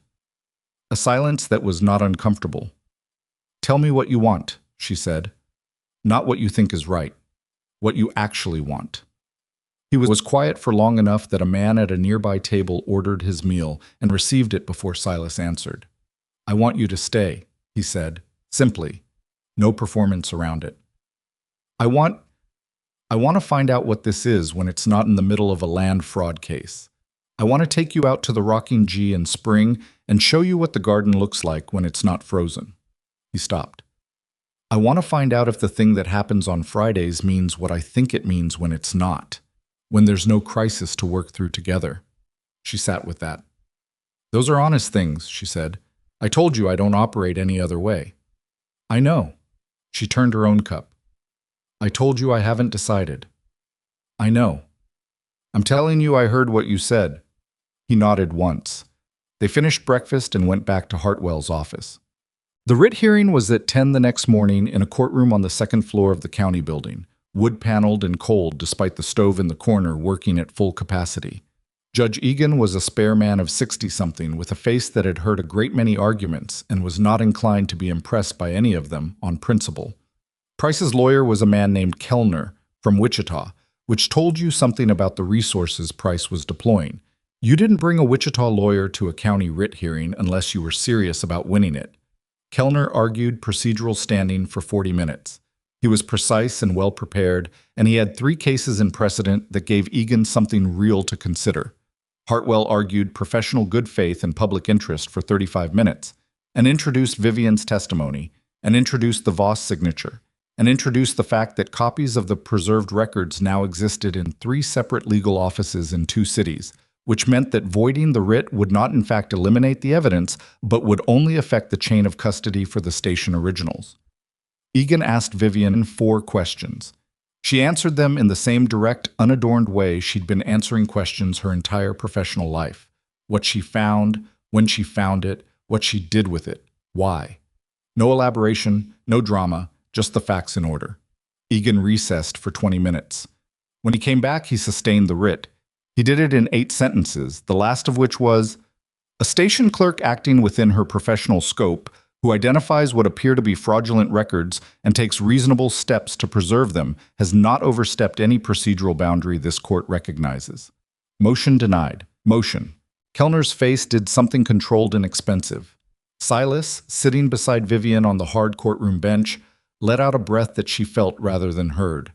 She did not let herself feel too much yet. The January 14th hearing was still ahead. The writ surviving its first challenge was necessary, but not sufficient. But it was something. Outside on the courthouse steps, Hartwell shook both their hands and said, 14 days. I'll have the expanded complaint ready in a week. I'm including the 7 other acquisitions. This is bigger than one ranch's boundary line, and I want the court to see that from the start. He went back inside. They stood on the steps in the December cold. 7 families, Silas said again. He said it the same way he'd said it the first time, with that particular weight. At minimum, she said. He looked out at the Dodge City Main Street, the traffic of a county seat going about its business in the cold, none of it aware of what had just been decided upstairs.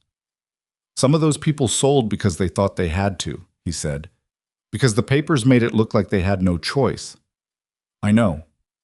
If the acquisitions were based on false documentation, that's for the court to determine, she said. That's what January 14th is for.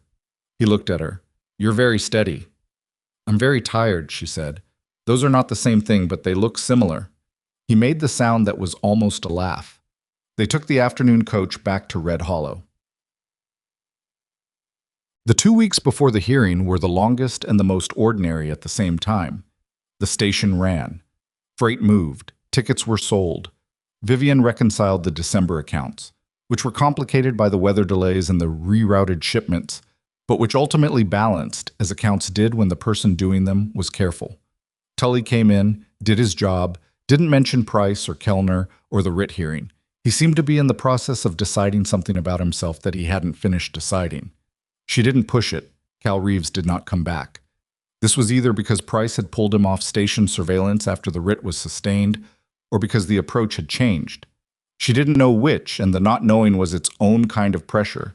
The low-grade alertness of someone who knows a threat hasn't disappeared but can no longer see where it's positioned.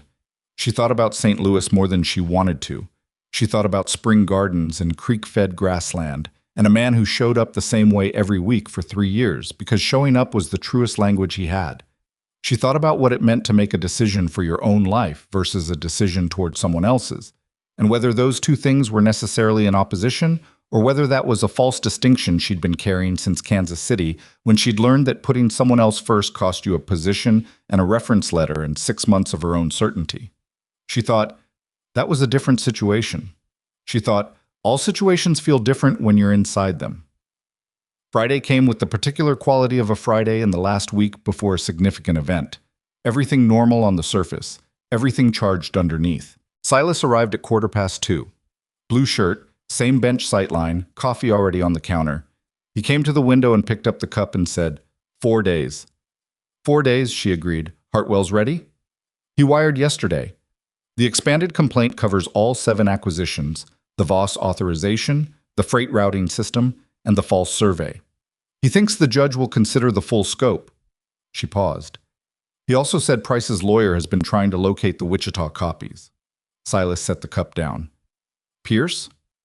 Pierce confirmed this morning that he has them in his office safe and has declined all requests for access without a court order. She watched him absorb this. Hartwell says trying to access those copies before the hearing may actually work in our favor. It demonstrates Price's awareness that the documents are damaging. Price isn't stupid, Silas said. He knows the game changed when the writ held. Then what does he do? He goes back to what he knows, Silas said. Money and patience. He looked at his coffee. Or he panics. Rich men don't panic well. They have too many options to choose from. She thought about that. The platform was quiet.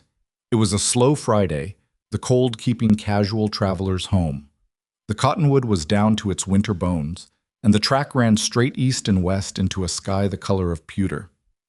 Silas, she said. He looked up. After the hearing, she said, whatever the outcome, I need to give St. Louis an answer by February 1st. He was very still. I know, he said. I haven't... She stopped. I want to be honest with you. You've never been anything else, he said. I'm thinking about staying, she said. I'm not saying I've decided. I'm saying it's where my thinking is.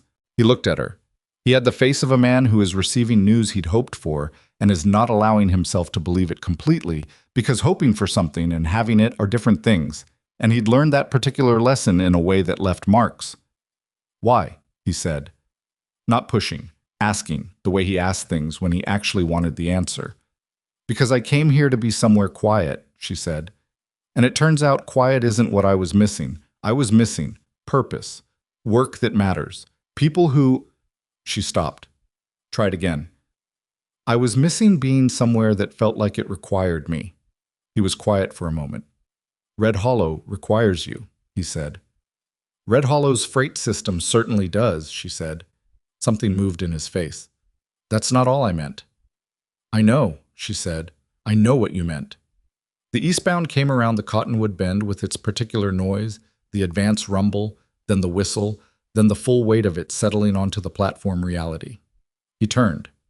She watched him turn. She watched his face do the thing, the old alignment, the habit of hope, and she watched it hold this time without the shadow behind it that had always been there before. Or maybe the shadow was there, it was always going to be there, but it was smaller today, or she was seeing it more clearly, the way you see things more accurately when you stop looking past them at something else. The train came in. A man stepped off carrying a leather satchel and looking around the platform with the lost expression of someone arriving somewhere for the first time. A young couple got on with too much luggage and not enough coordination. An older woman in a good coat stood at the window for a ticket south. Vivian sold her the ticket. When she looked back at the bench, the platform was clearing, and Silas was still watching the windows of the departed train with the particular stillness that she understood now was not only grief but also the habit of a faithful man. A man who had decided something was worth showing up for and had never stopped showing up regardless of what it cost. He turned back to the window. He looked at her in the way he looked at her when he wasn't managing it. I want to show you the garden in spring, he said. I meant that. I'd like to see it, she said. It's not, it's not much, objectively. It's about 40 square feet of kitchen garden and some flowers Adeline put in the back row because she said practical things needed something impractical beside them. That sounds right to me, she said. He turned the cup in his hands. There's room for more. On the west side where the soil gets the afternoon light. I never planted it out because... He stopped. I never got around to it. She looked at him steadily. Are you asking me to plant a garden, Silas? I'm saying there's space, he said. What you do with that information is your business. She felt something that was more complicated than warmth. The particular thing that happens when you recognize a feeling you've been carrying without naming it. I'll think about the space, she said. He almost smiled. This time it actually reached. January 14th arrived the way significant days do. No differently than any other day in terms of the cold gray morning light and the sound of wind and the smell of coffee, but with a particular quality of weight that the morning knew it had to carry. They rode the 6 o'clock coach together. They did not pretend they were traveling separately. Whatever prices people had been watching, the time for that kind of caution had passed. The Dodge City Courthouse had more people in it than the December writ hearing. Word had gotten out. 7 families' worth of land acquisitions challenged in a single complaint had a way of generating attendance. Vivian counted 9 men in the gallery she didn't recognize, none of them wearing the clothing of county officials or lawyers, all of them with the watchful, invested look of people with something at stake in the outcome. Silas recognized 2 of them. Hartwell, he said quietly, finding the lawyer in the crowd. Who are those men? The ones on the right side of the gallery, 2nd and 4th row? Hartwell looked. The one in the gray coat is Paul Messner. He sold to Price in September. The younger one, brown vest, is his son. He looked further. I don't know the others. I do, Silas said. That's Will Teague. He sold in August, lost his north pasture and his water rights in the same transaction. His jaw was doing the controlled thing. Hartwell, are these men here because they know what's in the complaint? I sent letters to all 7 families last week, Hartwell said. I told them their transactions were being reviewed as part of a fraud investigation. I told them nothing else. And they came anyway, Vivian said. They came anyway, Hartwell agreed. The judge was a woman named Caldwell, which was not what anyone in the room had expected, including Kellner, who managed his surprise professionally, but not quite invisibly. She was 50, broad-shouldered, with reading glasses she wore pushed up on her forehead and brought down only when she was reading, which she did frequently, and with obvious impatience for anything that wasted her time. Kellner led for Price Consolidated. He was good. He'd had 2 weeks to sharpen his procedural argument after losing the writ hearing, and he'd used them. He argued that the freight records were internal station documents, not subject to judicial review without proper administrative authorization. He argued that the survey challenge was based on a technicality in the notarization dating that could be explained by clerical error. He argued that 7 land transactions conducted between consenting parties with signed documentation could not be retroactively invalidated by the discovery of freight discrepancies. He was there for an hour and 20 minutes. Some of it was quite good. Hartwell led for 45 minutes. He introduced the Voss signature and its implications. He introduced the shadow routing system, explaining it in terms clear enough that Judge Caldwell's expression shifted from impassive to attentive about 6 minutes in, which Vivian recognized as a significant change. He introduced the pattern of acquisitions and the falsified notarization date and the connection between Price Consolidated's freight operations and the legal documentation for those acquisitions. Then he called Vivian to testify. She sat in the witness chair in her good dress, the one she'd brought from Kansas City, the dark blue one she'd worn to 3 separate professional reviews and 1 funeral. And she answered Hartwell's questions in the same way she'd answered Judge Egan's 4 questions a month ago. Direct, factual, in order. How did she find the discrepancies? What did she do? When did she do it? Who did she tell and when? Then Kellner cross-examined. He was trying to establish that she had a personal relationship with Silas Granger that compromised her professional independence. He was not wrong that a relationship existed. He was wrong about what it compromised. Miss Hart, Kellner said, you rode to Mr. Granger's ranch on the evening of December 21st, correct? Correct, she said. And you shared the contents of the freight records with him at that time. I shared the existence of a legal development affecting the writ with him, she said. He is a party to the legal proceeding. I did not share the freight records themselves. But you had previously shared information about the records with him. I told him I had found discrepancies that might be relevant to his boundary challenge, she said. I told a party to a legal proceeding that evidence potentially relevant to that proceeding existed and had been preserved. That is not a conflict of interest. Kellner shifted. Are you personally acquainted with Mr. Granger outside of the station context? We live 12 miles apart in a county of 340 people, she said. Yes. A small sound from the gallery.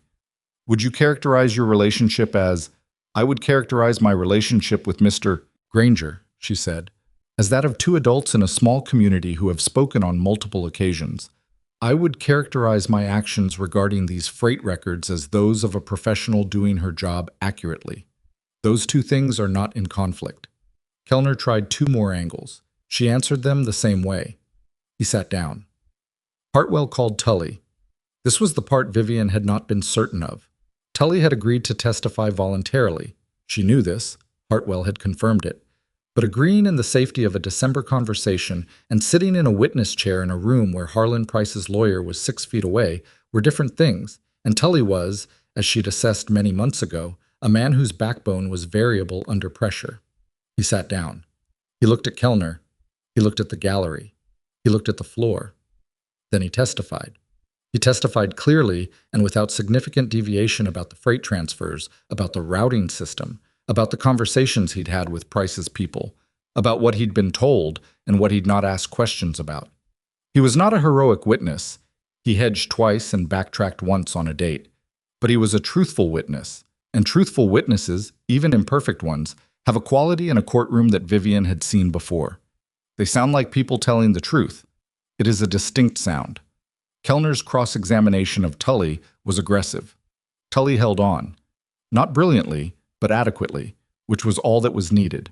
Judge Caldwell recessed for an hour. In the hallway outside, Vivian stood with her back to the wall and her hands in her coat pockets and let herself feel the tiredness she'd been holding at bay since 6 that morning. Silas was talking to Paul Messner, the man in the gray coat who'd sold his land in September, and she could see from across the hallway what that conversation looked like. Two men standing close, Messner's face doing something painful, Silas listening with the contained stillness that was the specific quality he brought to things that mattered. Hartwell appeared at her elbow. "How do you feel about it?" she said. "Caldwell's attentive," he said. "That's what I want. An attentive judge." He paused. "Your testimony was excellent. I told the truth." "In a courtroom, those are sometimes the same thing and sometimes not," he said. Today they were. She looked across the hallway at Silas and Messner. "What happens if Caldwell rules in Price's favor?" she said. "We appeal," Hartwell said. "We have Pierce's copies. We have Tully's testimony. We have the Voss signature. We keep going." He paused. "But I don't think we're going to need to appeal today." She looked at him. "Caldwell asked me 3 questions during my presentation," he said. "All 3 were about the pattern, not the specific documents, but the pattern across all 7 acquisitions. When a judge is asking about pattern, she's thinking about the full scope of the injury." He straightened his coat. "We wait." They waited. Caldwell came back in 58 minutes and ruled for 40. She granted the boundary challenge on the rocking G. She voided the false survey. She declared the notarization defective and ordered the county recorder to restore the 1871 boundaries. Then she went further. She ordered a full administrative review of all 7 Price consolidated acquisitions in the county. She impounded the freight records from Red Hollow Station, originals and the Wichita copies both, as evidence in that broader review. She referred the matter of Deputy Voss's unauthorized signature to the state land assessor's office for investigation. She did not rule on the acquisitions themselves. Those would require separate proceedings, she said, and she was naming a special master to oversee them. But she made clear, in the particular language judges use when they want the room to understand something without it becoming a reversible statement of prejudgment, that 7 land transactions conducted using a fraudulent documentation system were not transactions she expected to survive review. Kellner was already writing when she finished. In the gallery, Paul Messner put his hand over his face for a moment. Silas sat very still beside Vivian. She could feel the stillness of him, the way a man holds himself when something large has just shifted, and he's not sure yet that he trusts it to have actually shifted and not shift back. She put her hand over his on the bench between them. Not for any reason she needed to explain, just because it was the right thing to do at that moment, and she was tired of being careful about the right thing. He turned his hand over and held hers. They sat like that until the room began to clear. Outside the courthouse. The afternoon had gotten cold in the specific way of a January day that started cold and found more cold to add by mid-afternoon. Messner shook Silas's hand and then Vivian's, and his son shook their hands, and Will Teague shook their hands, and two men she didn't know, and Silas might or might not have recognized, shook their hands, and Hartwell told everyone the review process would take months, and not to expect swift resolution and to not do anything on their property in the meantime that assumed a specific outcome. The handshaking took a while. When it was done, they were standing on the courthouse steps in the January cold with the street traffic going past, and the sky doing something complicated with what might become snow by evening. "It's not over," she said. "No," he agreed. "The review could take until fall." "I know. Price will fight every step of the acquisitions review." "I know that too."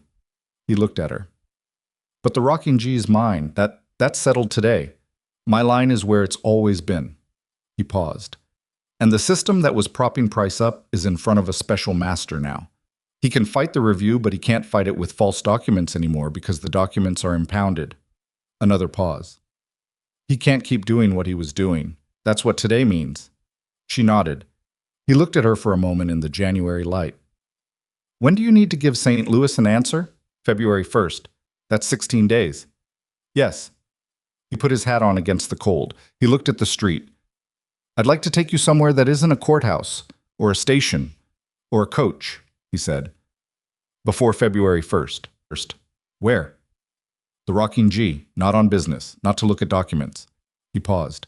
"I'd like to show you the place the way it is when it's just what it is." She considered that. "This weekend?" she said. Something in his face settled into something that was more than relief. "Saturday," he said. "Eli can handle the ranch for an afternoon." "It's January," she said. "The garden won't be much to look at."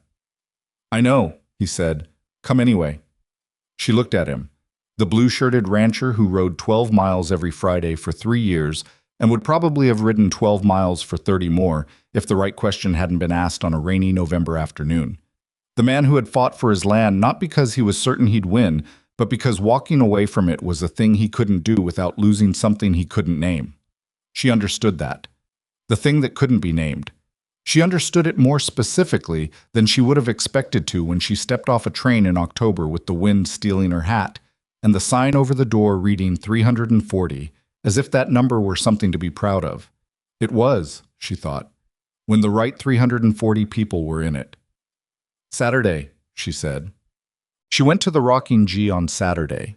It was cold, and the sky was the pale blank of a January afternoon, and the garden on the south side was exactly what she'd expected, brown and frozen and shaped like a promise, rather than anything currently growing. She stood at the edge of it for a while and looked at the structure of it, the careful design of someone who knew what she was doing and expected to come back to it, and she thought about what Silas had said at the kitchen table in December. She planted it to come back. He stood beside her. "The back row," he said, pointing. "Those are the flowers," she added, "planted over 2 springs because she couldn't decide the first year." What did she decide on? Black-eyed Susans and something blue I never learned the name of. She told me 3 times. I kept forgetting. She sounds like someone who didn't mind that. He thought about it. She minded. She pretended not to, but she minded. He looked at the frozen rose. She was patient with my failings, but she noticed them. "That's the honest version of love," she said. "It is," he agreed. She looked at the west side, the unpainted space of ground that got the afternoon light, which was not currently doing much with the afternoon light because the afternoon light was the thin January variety. But she could see the potential of it. The soil looked like it would take things. The drainage looked right. "What would you put in?" he said. She looked at him. He was asking a real question. She looked back at the ground. "Vegetables first," she said. practical things. Then something tall on the north edge to cut the wind, she thought. And something that blooms in August, when everything else is exhausted. He was quiet for a moment. That's specific, he said. I've thought about it, she said. He looked at her. When? He said. December 22nd, she said. When I was sitting at your kitchen table going through freight manifests and you had that clay pot on the windowsill. He made the sound that was almost a laugh, except this time it actually became one. Brief, real, the kind of laugh that comes out because it can't help it. She hadn't heard him laugh before.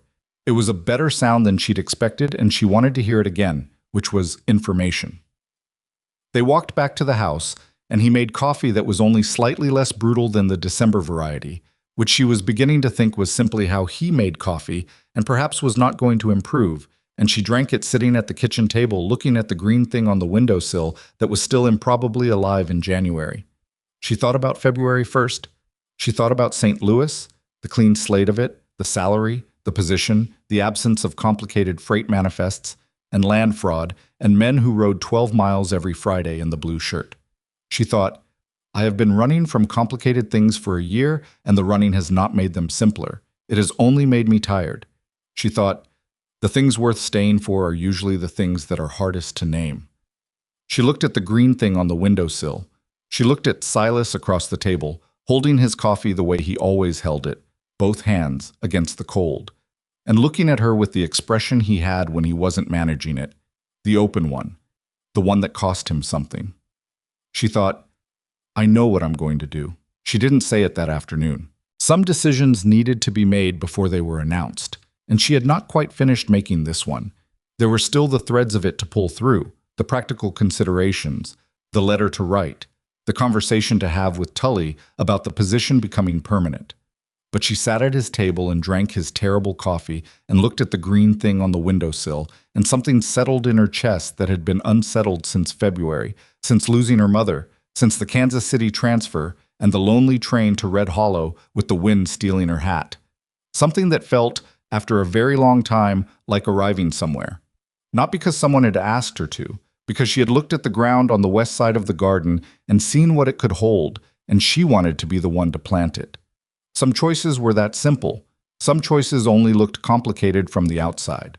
She wrote the letter to St. Louis on a Sunday evening in the last week of January, sitting at the small table in her room above the tack supply with the lamp turned up and the wind doing what the wind did in Kansas in January, which was everything it wanted to. She didn't labor over it. She'd been composing it in her head for 2 weeks, and the words were ready, and the decision behind them was steady in a way she recognized. The particular steadiness of something that had been thought through completely and was no longer subject to revision. She thanked them for the offer. She told them she was declining. She told them she had found a position that suited her well in Red Hollow Crossing and intended to remain. She said nothing else because nothing else was their business. She sealed it. She addressed it. She set it on the corner of the table where she would not forget to post it in the morning. Then she sat for a while with her hands in her lap and the lamp burning and the wind outside. And she did not feel regret, which was the thing she'd been watching for, the way you watch for a symptom you've been warned about. It didn't come. What came instead was something quieter and more durable, the particular stillness of a person who has made the right choice for the right reasons and knows it.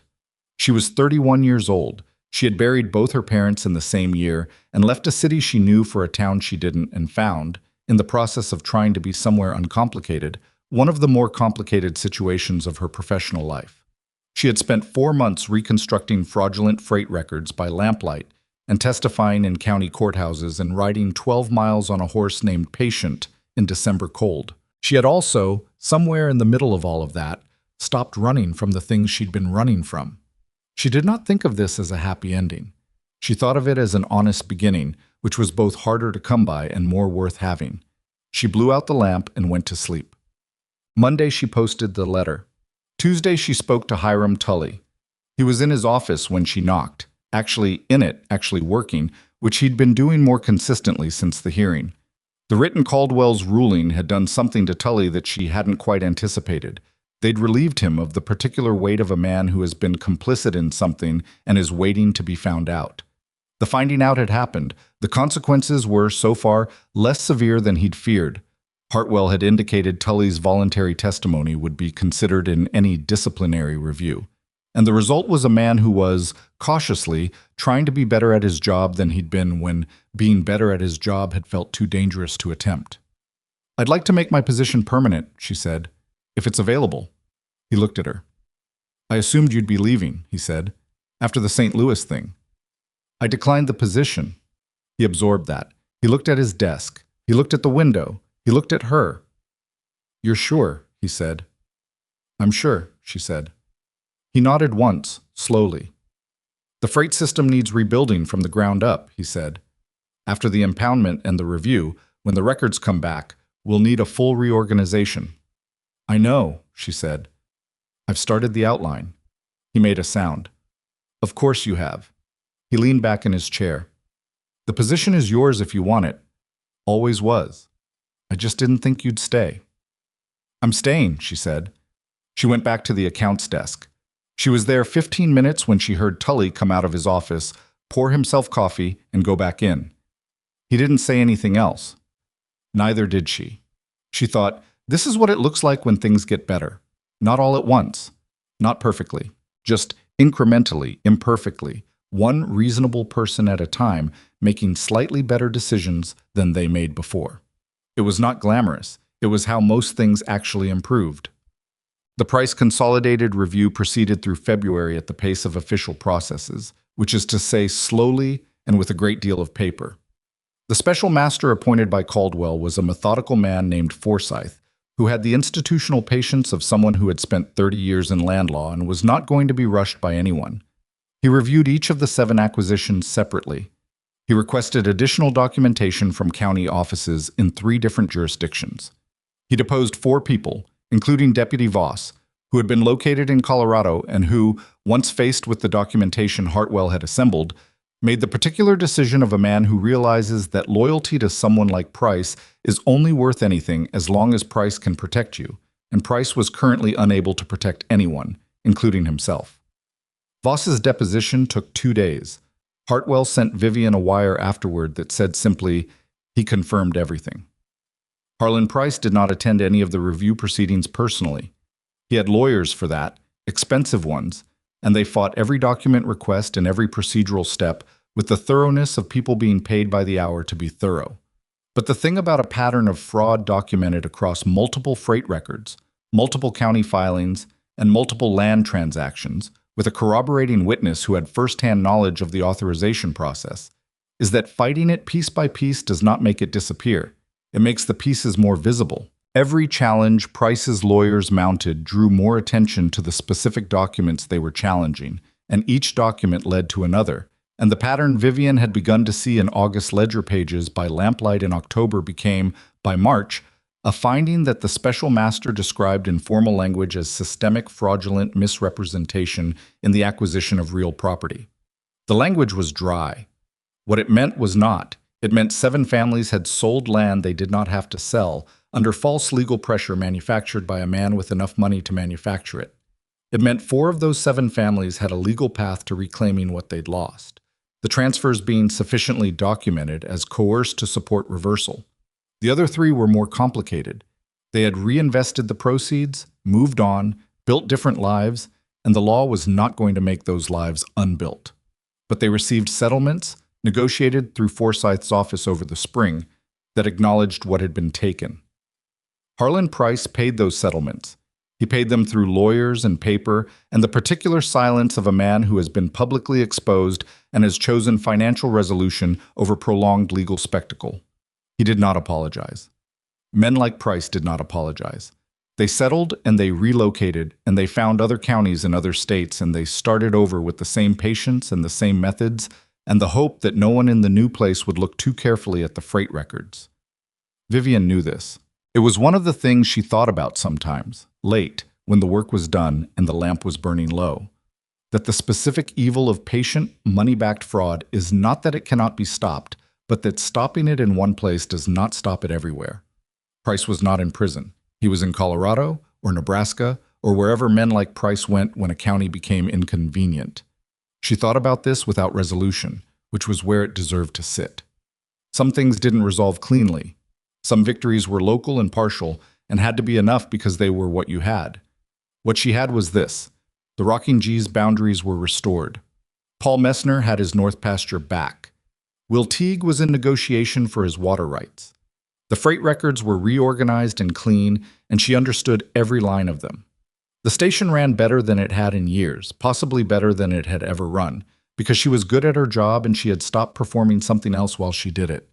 That was not nothing. That was, in fact, a considerable amount of something. February became March. Became the particular moment in Kansas when the ground decides it's done being frozen and the decision is irreversible. Vivian had been to the Rocking G 3 times since the January Saturday, once for practical reasons, twice not. The practical reason was bringing Silas copies of the Forsyth Review's preliminary findings, which Hartwell had sent to her address. The not practical reasons were harder to describe efficiently, and she had stopped trying to describe them efficiently, because efficiency was a quality she applied to work and not to everything. On the second not practical visit, she'd walked the west side of the garden with him in the thin February light, and he'd said, "Still thinking about it?" And she'd said, "I've ordered the seeds." And he'd been quiet for a moment and then said, "What kind?" And she'd told him, and he'd nodded as if she'd said something that confirmed a thing he'd been waiting to have confirmed. On the third visit, she'd helped him repair the last of the south fence posts that the winter had worked loose. She was not incompetent with a post driver, a fact that appeared to genuinely surprise him, and she allowed herself to enjoy the surprise. And afterward, they'd sat on the back step of the house in the cold, and he'd talked about Adeline for a while. Not the Friday version of talking about Adeline, not the careful, preserved grief version, but the ordinary version. The version that was just a man talking about a person who had been real and present and difficult and funny and gone. She listened. She didn't try to fill the space or redirect it or make it comfortable. She let it be what it was, him trusting her with the whole of something instead of the portion that fit the occasion. That was different from everything that had come before it. That was the difference between knowing someone and knowing them. She thought about her parents. She told him about her father's inability to admit when he was lost while driving and her mother's habit of humming when she was reading something she disagreed with, and her father's woodworking, her mother's opinions about curtain fabric, the specific way they'd argued and the specific way they'd made it up, and the specific way she still sometimes turned to say something to one of them before she remembered. He didn't say it gets easier. He said, "The specific things are the hardest to lose," and she said yes, and they sat on the step in the cold until the cold became untenable and went inside. These were not grand things. They were the ordinary materials of two people deciding to trust each other with the parts that were hardest to carry alone. There was nothing clean about it and nothing perfect, and there were moments when it was awkward in the way that real things are awkward, a wrong word, an assumption that didn't land, a silence that meant different things to each of them and had to be navigated out of carefully. They were both people who had learned to be guarded in ways that didn't entirely serve them. They were both imperfect in ways the other was still learning the shape of. But they were learning. That was the honest version of what was happening between them. Not a story about two people falling perfectly into place, but a story about two people doing the difficult work of becoming known to someone, which is one of the hardest things a person can undertake and also one of the only things worth undertaking. March brought the first week of warmth that actually held, the kind of warmth that didn't apologize and retreat overnight. The ground at the Rocking G thawed in the way Vivian had been watching for since January, first soft on the surface, then workable below, then ready in the particular way that soil signals readiness to a person who's been waiting on it. She came on a Saturday with the seeds she'd ordered from a catalog in February, wrapped in the same oilcloth she'd used for the freight copies, which she thought was appropriate. Eli saddled her horse for her when she arrived and said, in the manner of a 22-year-old who is trying not to make something obvious while making it completely obvious, "He's been up since 5. "Doing what?" she said. "Turned the west bed," Eli said. "Twice." She looked at the garden. He had turned it twice. The west side was worked soil, dark and clean, with the particular quality of ground that had been prepared by someone who knew what they were doing and had wanted to get it right. Silas came out of the barn. He looked at her, then at the oilcloth package, then at her again. "You brought them," he said. "I said I'd ordered them," she said. "I know, I just—" He stopped. He was doing the thing where he was not entirely sure what to do with good news, which she had come to understand was a habit of a man who had gone a long time between instances of it. Come look at what I turned. They spent the morning in the garden. She planted the practical things first, the vegetables, in the rows she'd planned on paper in February, in the order that made sense for the spacing and the light. He worked beside her without being asked, following her lead on the layout because she'd thought it through, and he hadn't, and he knew the difference between the two situations.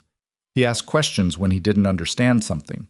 She answered them without condescension, which she thought he appreciated. Around mid-morning, she put in the tall things on the north edge, the wind cutters, as she'd described them to him in January, plants that would need a season to establish before they did what they were supposed to do, which was the nature of things worth planting. Then the late season blooms on the south edge, next to Adeline's black-eyed Susans and the blue thing, whose name Silas had forgotten 3 times.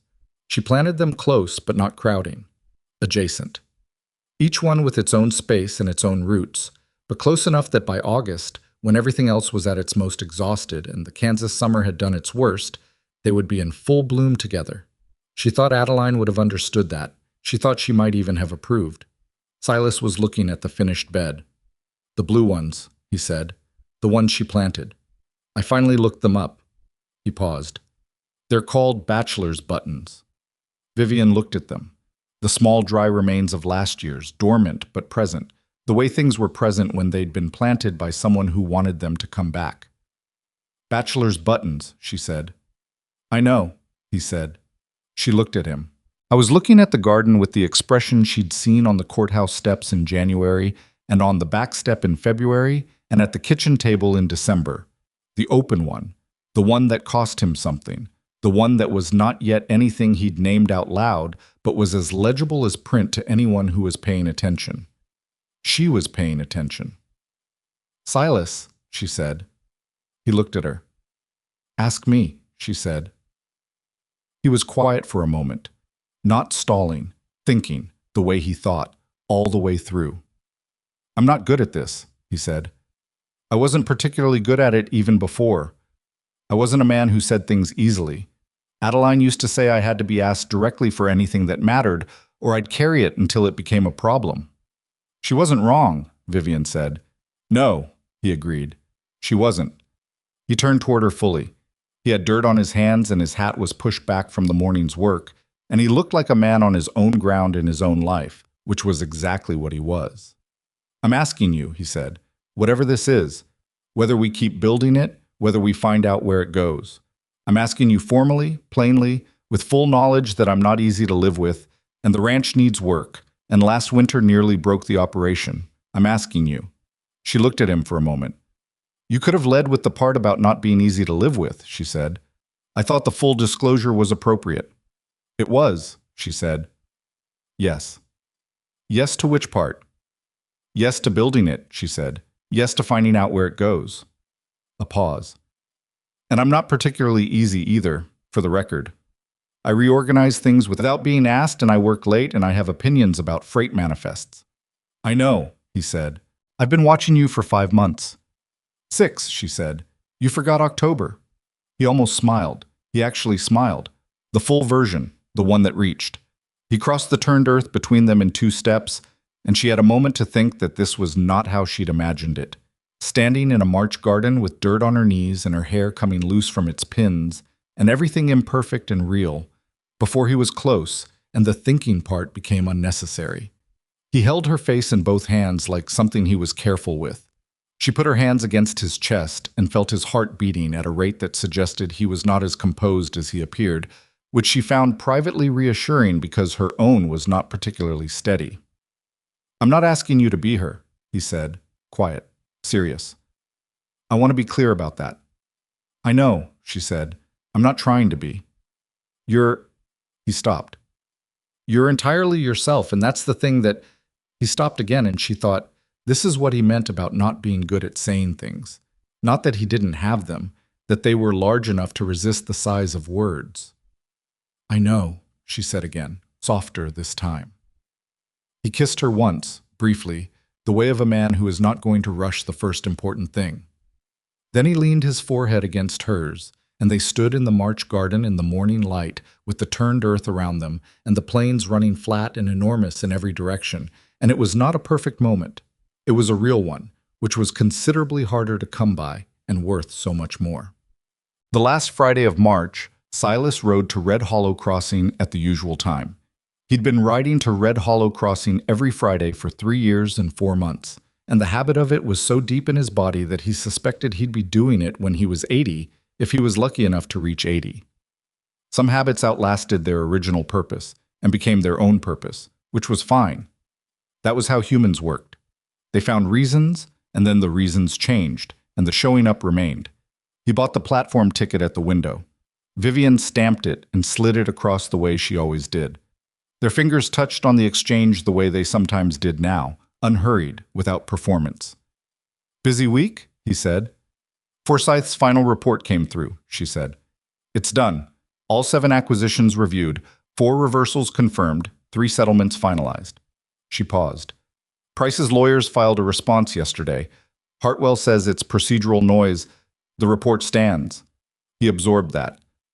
"Messner gets his pasture back," he said. "In 60 days, legally. The paperwork is moving." He nodded slowly. He thought about Paul Messner's face in the courthouse gallery in January, the hand over his face when Caldwell ruled. He thought about Will Teague. He thought about the 5 men he didn't know personally, and their families and their land, and what it meant to have something taken from you, and then have someone hand it back, imperfectly and late, but back. He thought, justice moves the way justice moves. Not fast and not clean, but it moves. "What will you do with the morning?" she said. She knew his schedule well enough by now to know he'd arranged his Friday differently than usual. She'd heard him tell Eli on Thursday that he'd be in town until early afternoon. "There's something I need to do before the train comes," he said. She looked at him, asking without asking. "I'll be back before 2:47, he said. He walked out to the platform and stood for a moment. The morning was doing something fine, the particular March morning that feels like an argument won, the sky clear and the light coming in at an angle that made the platform boards look almost golden. The cottonwood at the track's edge was putting out its first small leaves, the tentative ones, the ones that came before the tree committed to the decision. He reached into his shirt pocket. The platform ticket from the first Friday after Adeline died was there. He'd kept it in every blue shirt pocket for 3 years. He hadn't planned that. The first week he'd simply forgotten to throw it away, and by the second week keeping it had become a kind of promise he was making to himself without exactly examining what he was promising. He held it in his hand. It was worn soft at the folds, the ink rubbed faint in the corner, the cardstock thinned by 3 years of being carried close. It had been through summer heat and winter cold and the specific weathering of a man's chest pocket on a working ranch, and it still held together, the way things held together when they were made to last. He thought about Adeline, not the grief of her, the specific her, the way she laughed running down a platform, the way she'd held the blue shirt up in the dry goods and said, "That's the one," the way she'd known things with a certainty that he'd found exasperating when he disagreed with her and essential when he didn't, the way she'd planted a garden to come back. He thought, she would have liked Vivian. He'd said that once, out loud, and he'd meant it, and he still meant it. They were different women in most respects, and alike in the respects that mattered. They both had a preference for honest things over comfortable ones, and they both knew the difference between a practical row and an impractical flower, and understood that you needed both. He thought, I have honored this. I came back every week. I did not let it slip away before I'd said goodbye properly. He thought, I don't know what goodbye properly looks like, but I know it isn't coming here forever and never planting the west side. He walked to the bench on the south side, third from the water barrel, where you could see the full length of the track as it bent around the cottonwood grove and straightened out before the crossing. He sat. He sat there for a while in the March morning with the ticket in his hand and the empty track running east in the clear light and the sound of the platform doing what platforms do when no train is present, settling, breathing, being quiet. He was not waiting for anything. That was the difference. He was not waiting. He was here, fully and specifically here, in the present moment of a March Friday with a good morning and good soil turned on the west side of a garden, and a woman who stamped tickets with 2 fingers and had opinions about freight manifests, and had ridden 12 miles on a horse named Patient in December to tell him something was wrong before he knew something was wrong. He sat with all of that. Then he unfolded the ticket and looked at it for a long time. "All right," he said quietly. "Not to the platform, not to the air. To Adeline, who was not there and had not been there for 3 years and 4 months and would not be there, and who he had finally, after all of it, stopped expecting. Not because she wasn't worth expecting, because expecting was not the same as honoring, and he understood the difference now. He had not always understood it. "All right," he said again. He folded the ticket once more, carefully, the same fold. Then he stood, walked to the edge of the platform, and set it down on the rail. The old, worn, faded ticket, precisely placed, on the iron rail where trains came and went, and kept coming and kept going and moved things from where they were to where they needed to be. He walked back to the window. Vivian was watching him from the ticket side. She'd seen. She didn't say anything immediately, and he appreciated that. There was no appropriate immediate thing to say, and she was too smart to manufacture one. Then she said, "Coffee's cold. I'm sorry." "It's fine," he said. She pushed it across the counter. He picked it up. "How long until the 2:47?" he said. She checked the clock behind her. "Hour and 10. "Then I'll wait," he said.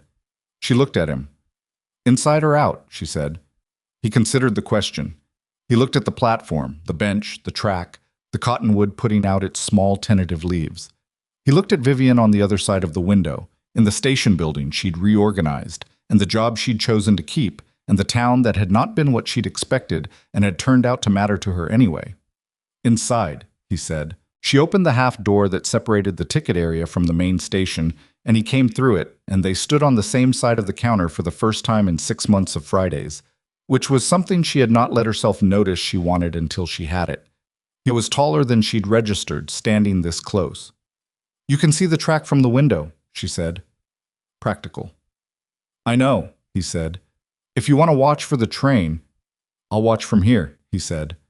They stood at the window together and watched the track and the cottonwood and the march light on the platform.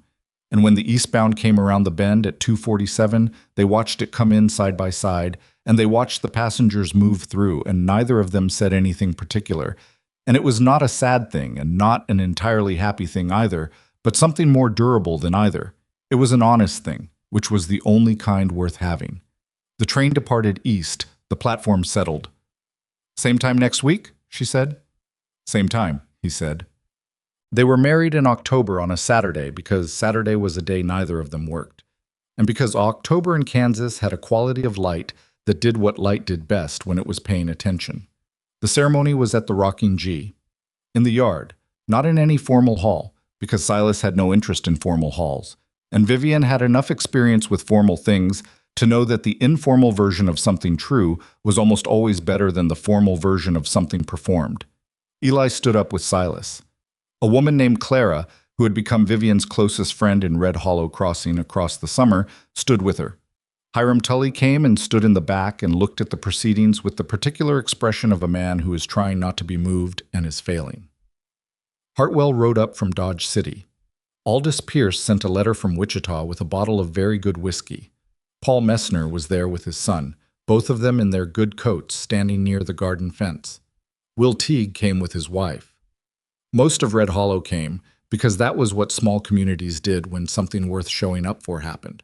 They showed up, with food and noise and the particular warmth of people who know they are witnesses to something that will be a story their children hear. The garden on the south side was in its last good week before the season turned.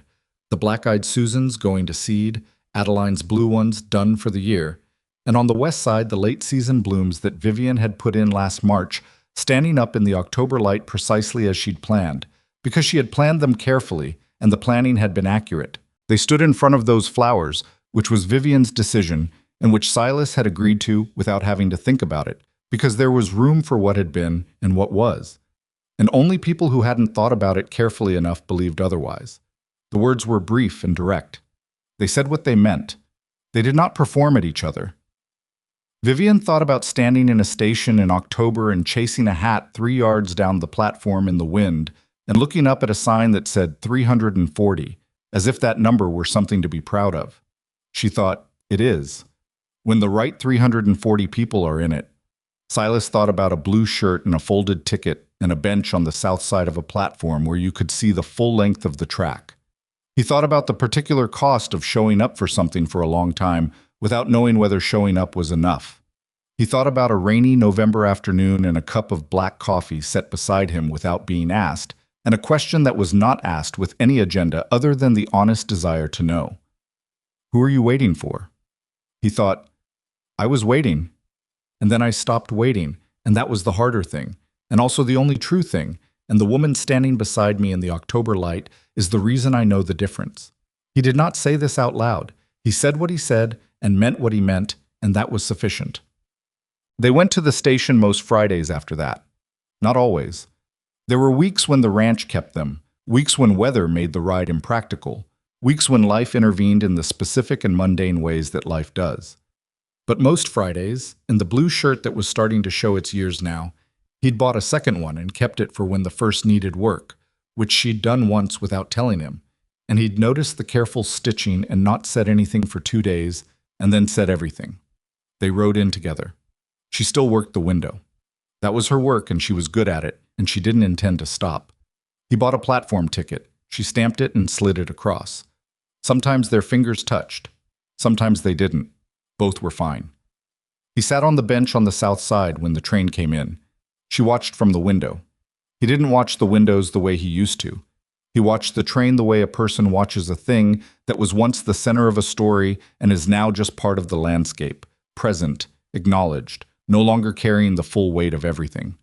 When the eastbound cleared and the platform emptied, he came back to the window. Coffee? She said. It was cold last week, he said. It's been cold every week. I know, he said. I drink it anyway.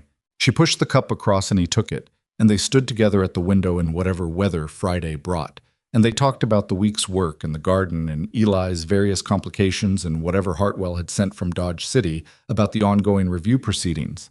And sometimes they talked about nothing in particular, and sometimes they were quiet together in the way of people who have learned that quiet between them is not a problem to be solved. There was a Friday in the second winter when a young woman came to the window, new to the county clearly, carrying more than she could comfortably manage, with the particular look of someone who has arrived somewhere and is not yet sure it was the right somewhere.